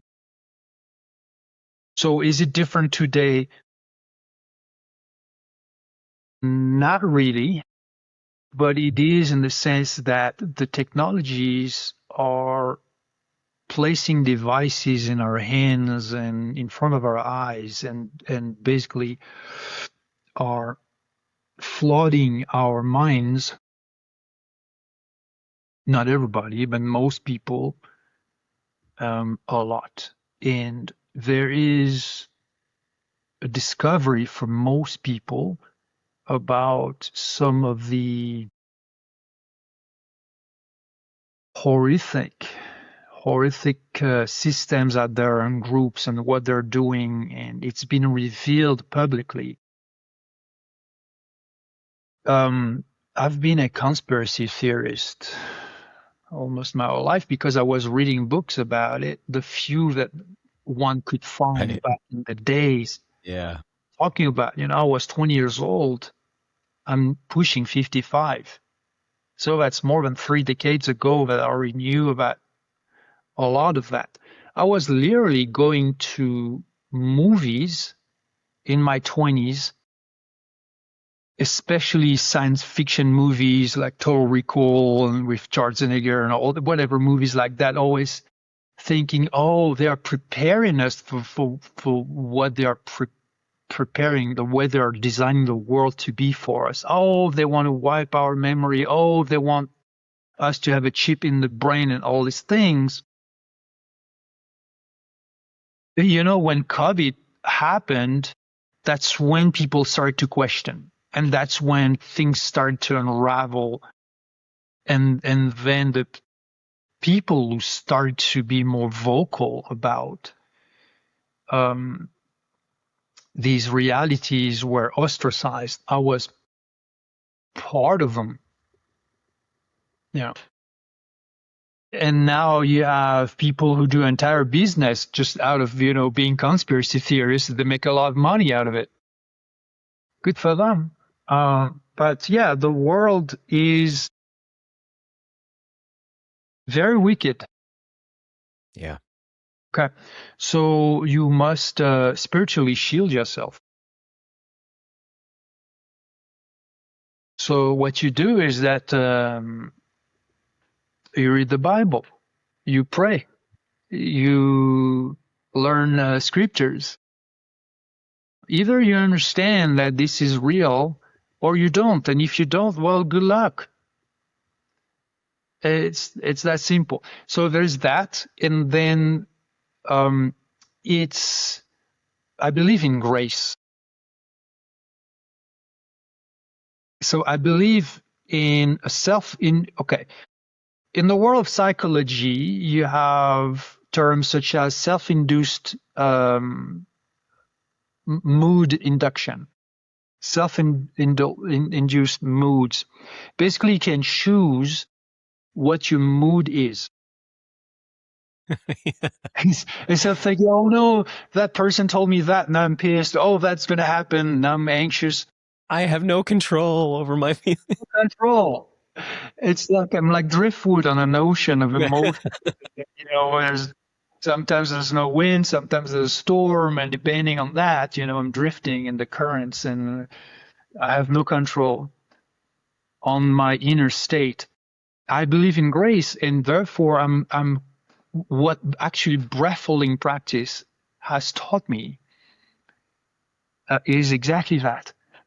Because I'm going to breach the question you just asked and the one you asked before. In breath holding, I hold my breath for minutes at a time.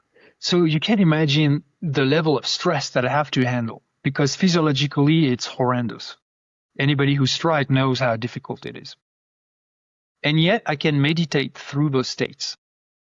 I don't do the conventional meditation, okay? Because it doesn't work. Just observe your thoughts and let them pass. That's bullshit. It doesn't work.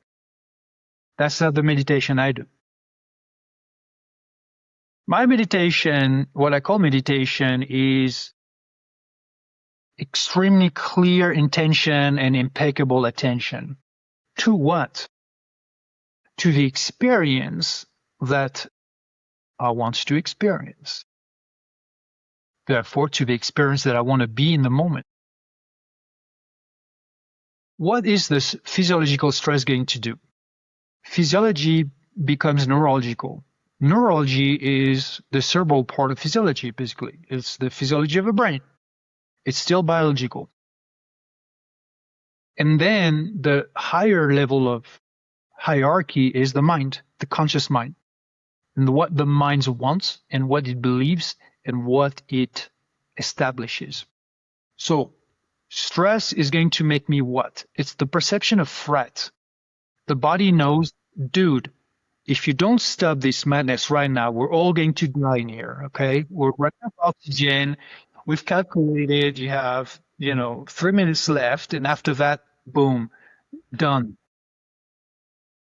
Which consciously you already know that it's not going to happen, because you know that there's a point where you will breathe. It's called the breaking point. So no, you're not going to die. But explain to me, how can you meditate in the presence of stress, a stress that not only you cannot stop, that actually increases in intensity by the second, and you cannot do breath work to soothe it, to regulate it. You cannot leverage breath work, which normally is like, oh, you need to regulate your nervous system. Work. Because it'd normally be your number one tool, but it's out the window because you're not breathing. Oh, that's interesting. Exactly. Wow. So how do you regulate? Not through the breath, since you're not breathing. So if you're like a breathwork facilitator, you're like, oh my God, I'm out of tools here. I don't know. Like, try to relax. Yeah, don't try to relax. Relax. How do you relax? When you cannot dismiss the stress, you cannot stop the stress, and it keeps growing in intensity, and now you cannot do breath work to do anything about it. The answer is through pure intention. You do not need breath work. You never did. It's a placebo. Because if you want to regulate your mind, my friend, instead of doing breath work, which actually upregulate your nervous system, it's a stressor, it's an activation. It's like shifts you into the aroused state more. It's not going to relax you if you hyperventilate, but there's also like slow breathing. Slow breathing would be way better, except if you hold your breath, there's no slow breathing. There's no breathing at all. So the only way to do it is through pure intention, and it works. So when you are feeling agitated, you may do breath work, and maybe it's going to work, or you may do Tai Chi or yoga or slow dancing. You may maybe play some reggae and dance some reggae. And you know what? If you believe that it will calm you, then it will. Because placebo is real. Because what is placebo is the power of belief.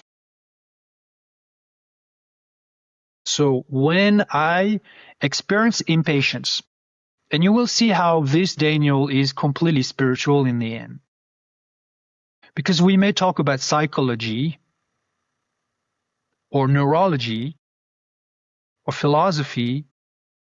There's just different words for spirituality, for talking about consciousness. So when you become impatient, because obviously you want the breath hold to stop. I mean, at least if you're a beginner, you make a decision. I'm overriding my autonomic nervous system. So I stop breathing. Otherwise, you would keep breathing, obviously. You made a conscious decision. You know it would put you in a state of alarm, of physical stress, physiological stress, neurological stress, emotional stress, mental stress. You know you're going for stress. Why would you even do that to yourself, my friend? There's no point. So either you were told, well, just do it. It's good for you. And you're, oh, well, it's supposed to be good for me. So let's do it. And you try it. It's hard. And then you'd be like, there's probably like more pleasant things to do or good for me than this. So you need to understand that you are going to leverage the stress as an opportunity for growth, for physiological growth, neurological growth, emotional, spiritual growth. That's what you need to understand. In other words, you have to be deliberate, intentional, strategic, methodical, but you're not doing that for no reason. You're doing that because you have decided to expose yourself to a stress that is supposed to cause you, oh my God, I'm impatient. It's hard. I don't want to do it anymore. How long is this going to last? And I can't do this and whatever. And being agitated in all ways, again, physical, physiological, emotional, mental. And now you created the perfect position or situation or opportunity. Choose how you behave, to choose who you are and how you experience yourself, not because of external circumstances that happen to actually be internal physiological circumstances, but because out of your pure intention. So you want to be patient because you feel impatient. So you're like, oh my God, I wish I was patient, but I got to wait another 30 seconds. Okay. How are you going to have patience? You can't download it online. You can order it on Amazon. You can't take a pill to be patient. So how will you have a quality, which is patience? And how will you experience a state, which is the state of being patient? The only way you can is to do the patience, means to produce it, to generate it. And once you do, once you induce that mood, the mood of patience that you've selected for yourself, that's your desirable experience. That's your desire. That's the outcome you invite. And you produce it. Then you become it. And nobody can do that for you. You get what you give. In order to get what you give, you need to give first. So you need to produce. How do you produce it? Complete belief and intention. I call that the antidote. So the more you train to do that, the better you become at it, because it's just like practicing a skill, except that it's not the skill of tennis or shooting or something that's to a degree external to you. It's not fully external to you, but you know what I mean. It's the most, it looks like the most intangible thing, but in fact it's the most tangible. Because when you really look at it in life, what is it that we need to be successful, to have a good life or a pleasant life? We need all these qualities, because difficulties come at us, external variables that challenge us, that threaten us, that bother us, that disturb us. And when those happen from the outside, we need what? We need to be patient. We need to be clear. We need to have resolve. We need to have resiliency. We need to be composed. We need to be kind also, and compassionate sometimes, etc. All kind of values How do we ever train them? So you hold your breath, you create a physiological stress that you expose your mind to and your emotional self and your spiritual self, and then you get to work. The work of practicing the desirable version of who you are because of your chosen responses. And now you start to shift your baseline because you're not just regulating in the moment. You are regulating in the moment. But because you do that so consistently, it starts to become a recalibration. And now you shift the baseline. And now patients come to you way easier, and relaxation and trust. Trust is the pillar. Trust is like, how do you hold your breath? What happens when you hold your breath? The question is, what do you choose to make to happen to you when you hold your breath? Well, it's about you need to control the mind. Okay, who controls the mind? The mind that you are controls itself. But you want more than just survival. You want more than just, oh my God, it was so hard and I was impatient and I was agitated, but I made it to 1 minute. Woohoo! No. It's better to do 30 seconds, have that time, but to be composed and clear and in trust while there was there because of the triggers of physiology. There was a temptation multiple times to quit, multiple times to not commit, multiple times to be agitated, multiple times to be impatient, multiple times to have negative thoughts, multiple times to basically be a non-desirable expression of a spiritual energy that you are. That's how spiritual I see this practice. And of course, it's also completely rational scientifically from a neurological perspective, right? So when you learn to not just regulate yourself like that, you regulate yourself in the moment, but then ultimately you recalibrate yourself. Mm-hmm. And imagine how this prepares you better for life. Yeah. You know, you're going to have anxiety, you're going to have impatience, you're going to have frustration, maybe rumination, all of that. Or the temptations to entertain those moods. Mm-hmm. And then you're like, wake up. Yeah. Is that what you want? Is Wow. that the experience you want for yourself in this moment? Absolutely not. Wow. I feel like you're talking about the most important thing. It's like the most important, all the stuff we've talked about before, behaviors, eating good, exercise, all those are like, it's like talking about symptoms instead of the cause. It's like that stuff's all like peripheral, but we've been talking about, we talked about willpower, and that's got me thinking about, when we talked about God, and like, I think the most precious thing we have is our free will. And then we're given this gift of free will, and then you look at all these forces that want to take your will and impose their will and get you to give your will to them. And then what you're talking about is, instead of lifting the dumbbell or pushing the sled or climbing the tree or any of those things, or pushing everything away and learning how to consciously direct your will, which is your gift from God, the thing that you have that an AI can never have and a robot can never have, is like true will. And then learning how to consciously maintain and control and direct your will. I mean, it seems like maybe it's like the most important thing in a way, that you could do, in a sense. Well, it is. It is, because every moment is a choice. Every moment you have the potential awareness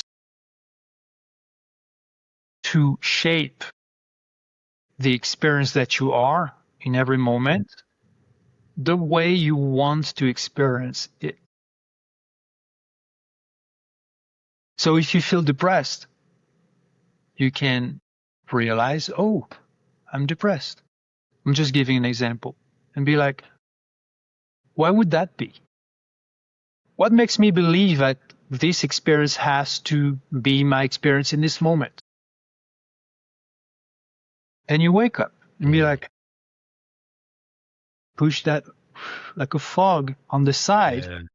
and you elevate your conscious game. and you step into the presence, the quality of the presence that you want, that you've desired for yourself, that is your baseline, that is your standard. You seek the excellence of your spirit. You do not want whatever thoughts that are just not righteous or beautiful or meaningful, and emotions that are low vibration. You don't want them. It's a form of aristocracy of consciousness. Not because you think that you're superior to anyone, but because you believe in superior levels of being, starting with the spirit that you are within it and how it expresses itself in every moment. That does not make you perfect. That does not shield you from moments of maybe sometimes being upset, impatient, sad. It does not shield you from the very nature of human life. It does not. You're still vulnerable. You still can be messy. You still can be whatever. But this is what's going to change. It's the frequency, intensity, and duration. Yeah. Well, let me explain. Let's say someone has a tendency, because in the end, it's all about helping others. And all I'm doing here, even I may sound philosophical, not trying to sell my programs. And by the way, I do have an online masterclass. But I'm really trying to provide insights and share insights that have, maybe if well received, the potential to help. Let's say someone has a tendency for rumination.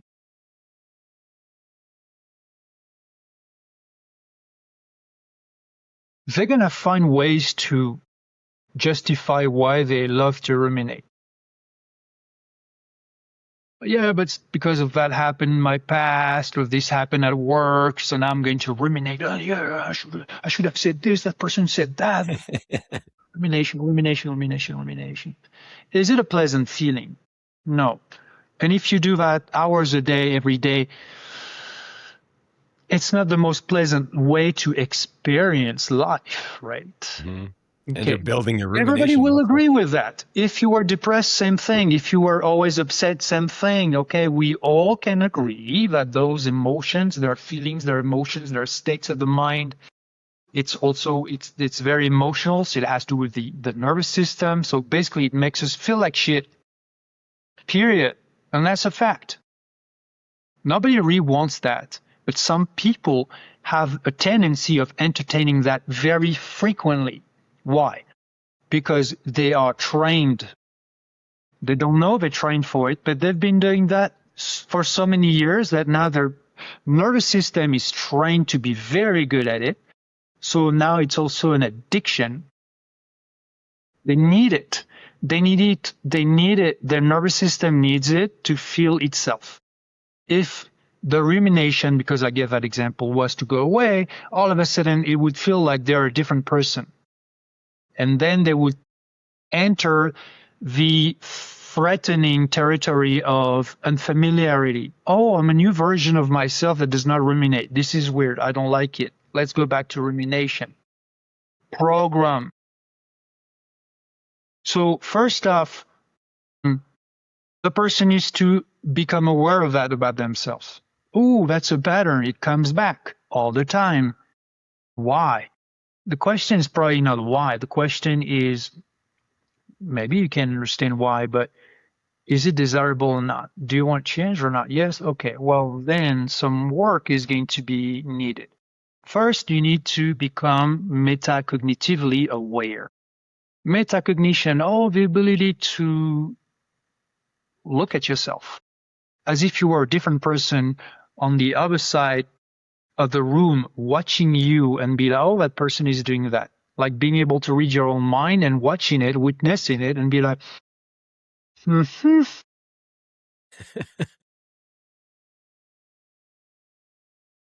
And then the one observer would be like, me? Like me? And then the other one would be like, it's the, your double, right? Your copy, and be like, mm-hmm. You're doing it. No, I'm not doing it. Oh, yes, you're doing it. You know, you're doing that. What am I doing? Well, you're doing that thing that you love to do.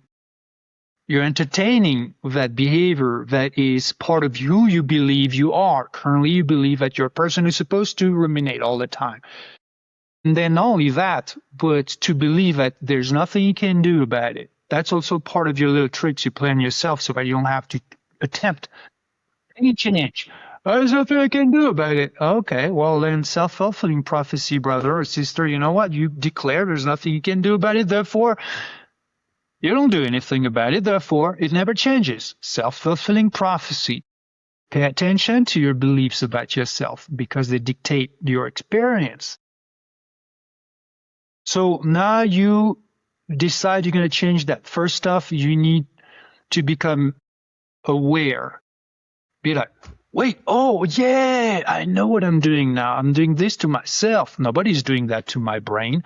My brain is doing that to myself. I'm in a state of rumination. That's my activity of the moment.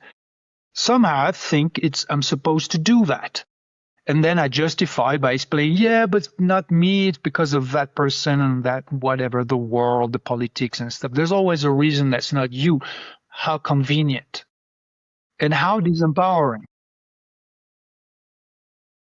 It's never been because of you, huh? Never. No. It's always been because of others in the world. Always. Convenient. All right. You're the common denominator. I know, exactly. And that you're going to have to do more than just being aware of what you're doing. Because it's an internal behavior. Therefore, it's something you're doing. It's an activity. It's an act. It's a deed. It's nothing else. It's not just, oh, it's happening to me. No, you are doing it. Blame your brain if you want, but you are doing it. It's an activity. You're occupied doing this for maybe 2 hours at a time. Okay. And then the next step is not just the awareness. Again, the awareness is what? The self-examination I was talking. The next is the self-ministering. Who's going to change that? Only you can change that. You don't have, you're not paying a coach to be with you 24/7 to ask you about what you're doing in your mind and telling you, no, you can't do this. You need to do that. I know.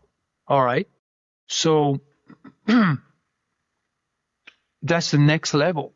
It's not just the ability to be self-aware, which is already very, very hard for most people, but it's trainable. Good news, people. It's completely trainable.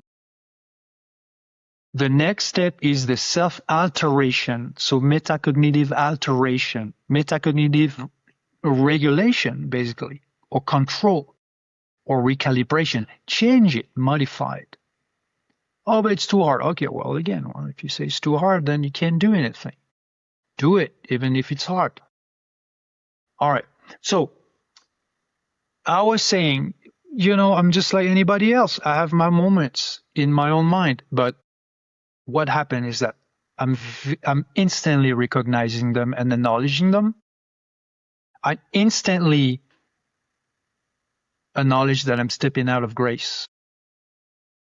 I'm stepping out of the most desirable state of the mind and the spirit, which is at peace and clear and grateful and in faith, in trust, in all the good things, all the goodness that is available to a spirit who believes in it. So I'm entertaining something else. Something's, oh my God, there's a threat. Oh my God, there's a reason to be frustrated and upset and stuff all of a sudden, right? So then you regulate that in the moment, and the more often you do that, the better you become at it. So what I wanted to conclude this with, eventually you will observe this. And I was talking about frequency, intensity, and duration. Frequency is how often those bouts of, let's say, rumination or upsetness or anger or depression will happen. Less frequently. It's a good thing. When they will happen, they will reach a lower intensity. And then their duration will also shrink. So you'll step out of these moods faster, out of your metacognitive awareness and metacognitive choice, control, selectivity. Basically, you become spiritually discriminate of yourself to begin with, not of others and the way they live. How you conduct your own internal spiritual affairs, starting with how you think and how you feel and your intentions, all your behaviors. So that is, to me, the ultimate name of the game. That's the ultimate level of the game.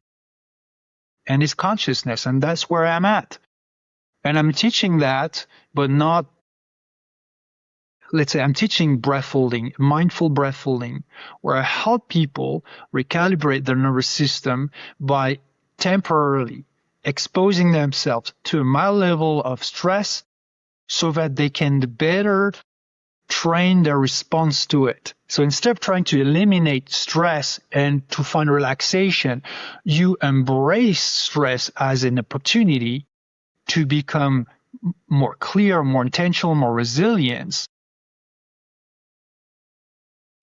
more composed. And that's the way it happens. And then more than just regulating the moment, ultimately you shift the baseline and you become a better version of your nervous system, a better version of your spiritual self. Yeah. And it makes so much sense because it's sort of like what we started talking about. The world's always going to be throwing stress at you. And if you try to shield yourself from that, now you're back in the gym or you're back in the four walls. You're like, well, I've created a safe space, and now everything atrophies and breaks down because you've cut yourself off from life or the world or from nature. So much better to be calm in the storm than to never experience a storm, because then you're not living, and storms are part of living. And so it seems like James says it. He says, count it all joy, my brothers, when you encounter trials of various kinds, because it builds endurance and steadfastness. And it's like, it's exactly what you're talking about. And the world just keeps wanting to pull away all those discomforts for us. And it's like, we have to consciously make sure now to subject ourselves to these challenges, or else we just wither away. Yeah. But it's hard. It can be hard to regulate oneself or control oneself in the moment of the heat. In a relationship, for instance, something is really annoying you and you try to be like, no, I gotta stay calm, I gotta stay composed. Count to 10. And then all of a sudden you feel really triggered. It crosses the threshold and you go, oh, it's enough now. And how do you train that? It's hard to train that. Okay. In the moment, it's too late. Once you trigger, it's too late. So what you do, and we were talking about doing that with movement. So not training straight up in the wild nature, but bring your movement in a more forgiving environments to learn the techniques, and then gradually expose yourself to more demanding environments. Well, you can do that. That's what you do with breath holding, is that you do that on your own. You trigger a stress that's not external, it's internal, and you can control its frequency and its intensity.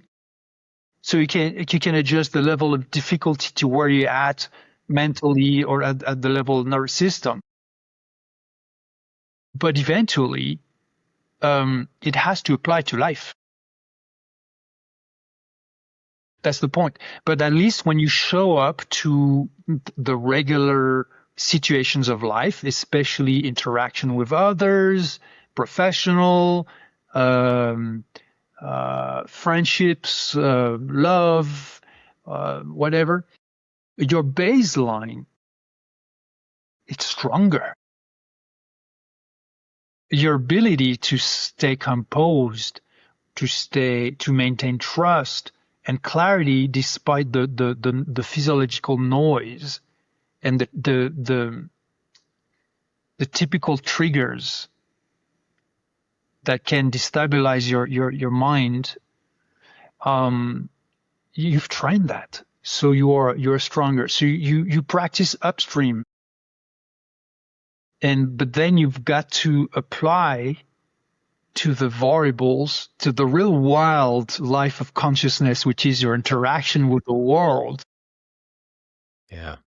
So it's the same principle. It's exactly the same. Oh, I love it. Well, quick question. So let's come from 50,000 feet back down towards the runway here. If I want to start this and I want to, I have time in my day carved out in the morning where I have my practices before my day starts. I want to hear, just the basics, get started, and then tell us about your programs and how we can go deeper, because obviously we're not going to unload it all right here, right now. So what's a basic starter pack look like? And then how do we get involved in higher levels of it, you're teaching? All right. I can share a wonderful, very simple and potent, breath holding exercise if you want to calm down quickly. Okay. No hyperventilation, no hard breath holding whatsoever. Anybody can do this. So it's very simple. You will breathe normally. You inhale and you hold. You don't count anything. Do not count. Do not measure time. Feel it. It's a brief moment. So that would be 3 seconds, 5 seconds. Then you exhale, normal. Then you inhale, normal, and hold. Exhale, inhale, hold. A few seconds. Very gentle, very easy, very pleasant. Little by little, without you trying, without you ever pushing, you will simply observe or realize that your holds are actually a little longer. And maybe your breaths are a little deeper. What you're not trying to push the holds. You're not trying to measure time. All you do with your mind is to repeat, mindfully replicate that exact same pattern. Slow inhale, pause, exhale, slow inhale, pause, slow exhale, and again, and again, and again. Why is this so calming? There are many reasons, but first is that you have one point of focus. That's all you have to do. You must control the breath. So you have to pay attention. Typically, what causes us anxiety and being all over the place in our minds, because we're constantly absorbed by different tasks and things to do and things to think about. You take a moment for yourself to just do that. And all you pay attention to is that one simple breathing, breath holding pattern. So now you're fully focused. When was the last time you were this focused for 5 minutes, 10 minutes? So that's the first reason. Second is that you pause. The breath hold is a pause. You basically take a break. And at the same time, it's active.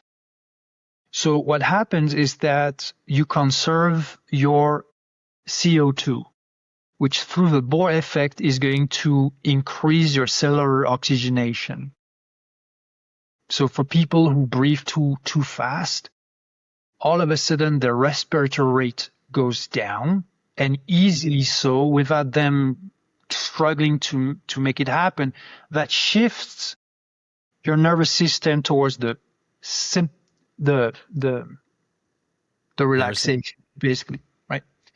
Towards the parasympathetic. So you are. I feel it happening to me right now. By the way, I've been doing it, and I keep wanting to yawn already because it's nice. Exactly right now. Right. And this is a nice break because one of the pain points, very universal pain points that most people have with when it comes to the mind: thinking too much, thinking too fast, thinking negatively, being distracted, being whatever, all over the place. Now you are tasking yourself in a very specific way. It forces you to be really centered, but also slower. So there's a physiological aspect to it through the CO2 increases. So basically decreases oxygen intake. But the paradox, and it's beneficial, is that it increases oxygen uptake. So you lower oxygen intake, there's less oxygen circulate in your lungs. And you're like, wait a minute, is that a bad thing? No, it's actually a very good thing, because most of the time we breathe way too much oxygen that we can possibly use. But what's the most important is the uptake of oxygen, is basically cellular oxygenation. So now you are restoring proper pH in your body, in your tissues. You oxygenate better. What do you think happens to you when your cells are happy with all the oxygen they need? Is that you start to relax. So you increase CO2, and you've heard of like those CO2 suits and how CO2 is good. Well, you can increase CO2 by just breathing less. Yeah, right. Right. And you breathe less when you pause the breath and hold your breath briefly. So all around, just experience that. Try it. Your mind will calm down also, because you slow down the breath. And by ordering the breath to be slower, the mind orders itself to be slower, which is what most people need and want. I want my mind to be calmer. So try that, and within 2 minutes, you start to really feel it deeply. After 5 minutes, 10 minutes, you feel high, but in a good way. Yeah. And if you want to learn way more than this, because here's the thing. A true method is not made of one size fits all, one trick pony exercise. This is not a method.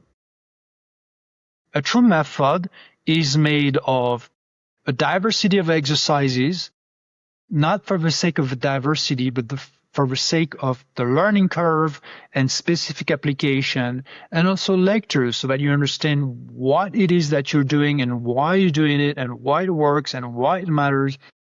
And this is what people will find in my masterclass. Where do they find it? It's the website is called Breath, like breath, hold like hold, and work like. Cool. And then where do you send people for your book, and where do you send people for MovNat stuff? Oh, okay. So for the natural movement, it's MovNat, MovNat. That's the website. We have a number of e-courses. We have workshops. And the book is, you can find it in Barnes and Nobles. You can find it on Amazon. All the places. The title is The Practice of Natural Movement. This has been wonderful. I feel like a lot of people are going to want to listen back a couple times. There's a lot in here. So this is really great. And then if you're like 25 years old hearing this and you're like, I just want to know about the peptides, just bookmark this one, because you're going to want to come back. I feel like this conversation that we had today, you start, as life goes on, you start caring about these things more, at least for me. I mean, I was always a spiritually aware person, but I had so much I wanted to do and experience in life, and I was so focused on all of that. And as time's gone on, I've just realized certain things are more important now than they used to be. And I feel like this was a pretty high level conversation as far as, high up on the Maslow hierarchy of needs, so to speak. Like as you climb up those needs and you secure all the things you need, you start to realize like, oh, there's things up that really matter. And that's where a lot of our energy has been in this conversation. And it's beautiful. And yeah, this was great, man. I really appreciate it. I feel I got a little bit of that relaxation just talking with you today. Well, I'll teach you breathful work whenever you want. It's you will see you'll be delving in a whole new ocean of experience and practice of inner abilities. We all want those qualities. We all want those qualities that are so helpful in life to live, again, that successful, pleasant life we want. We all want to be patient, composed, to have clarity, to have wisdom, patience, all of that. We typically all believe that we are either lucky with them or not, to have them, to have those qualities or not. And what I'm saying is that it's all trainable. We're also thinking, oh, we got to learn through self-help books. But the problem is that you read the self-help books and you never practice anything. So ultimately, the treasure is from the practice, because insight alone is not going to change anything. It's not the knowing, the conceptual knowing of any truth that makes a difference. It's the application of it. It's the real fruit is there. It's the expression of it. And that's where I believe the celebration of that God-given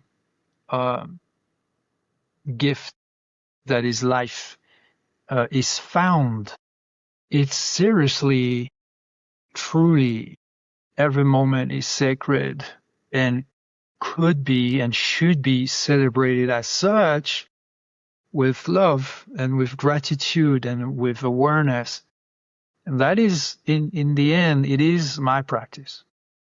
It's not about the breath holding or the breathing. It's not about the nervous system regulation. It's not about the physical training.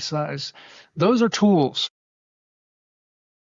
The ultimate prize is the experience that you mindfully create. And I'm going to tell you what I really believe about that as a believer is that this is the way that I give back to God. Because He made me. He created me. It's a mysterious mastery. And I only get glimpses of that unfathomable wisdom and love. And my gratitude is in making my inner life as vibrant as possible. That's it. It's that simple in the end. There's no nothing I can add to that. Nothing I can add to that, man. Wow. All right. Erwan Le Corre, thank you so much for this time today. Brilliant. Thank you, Daniel, for this conversation. Thank you so much.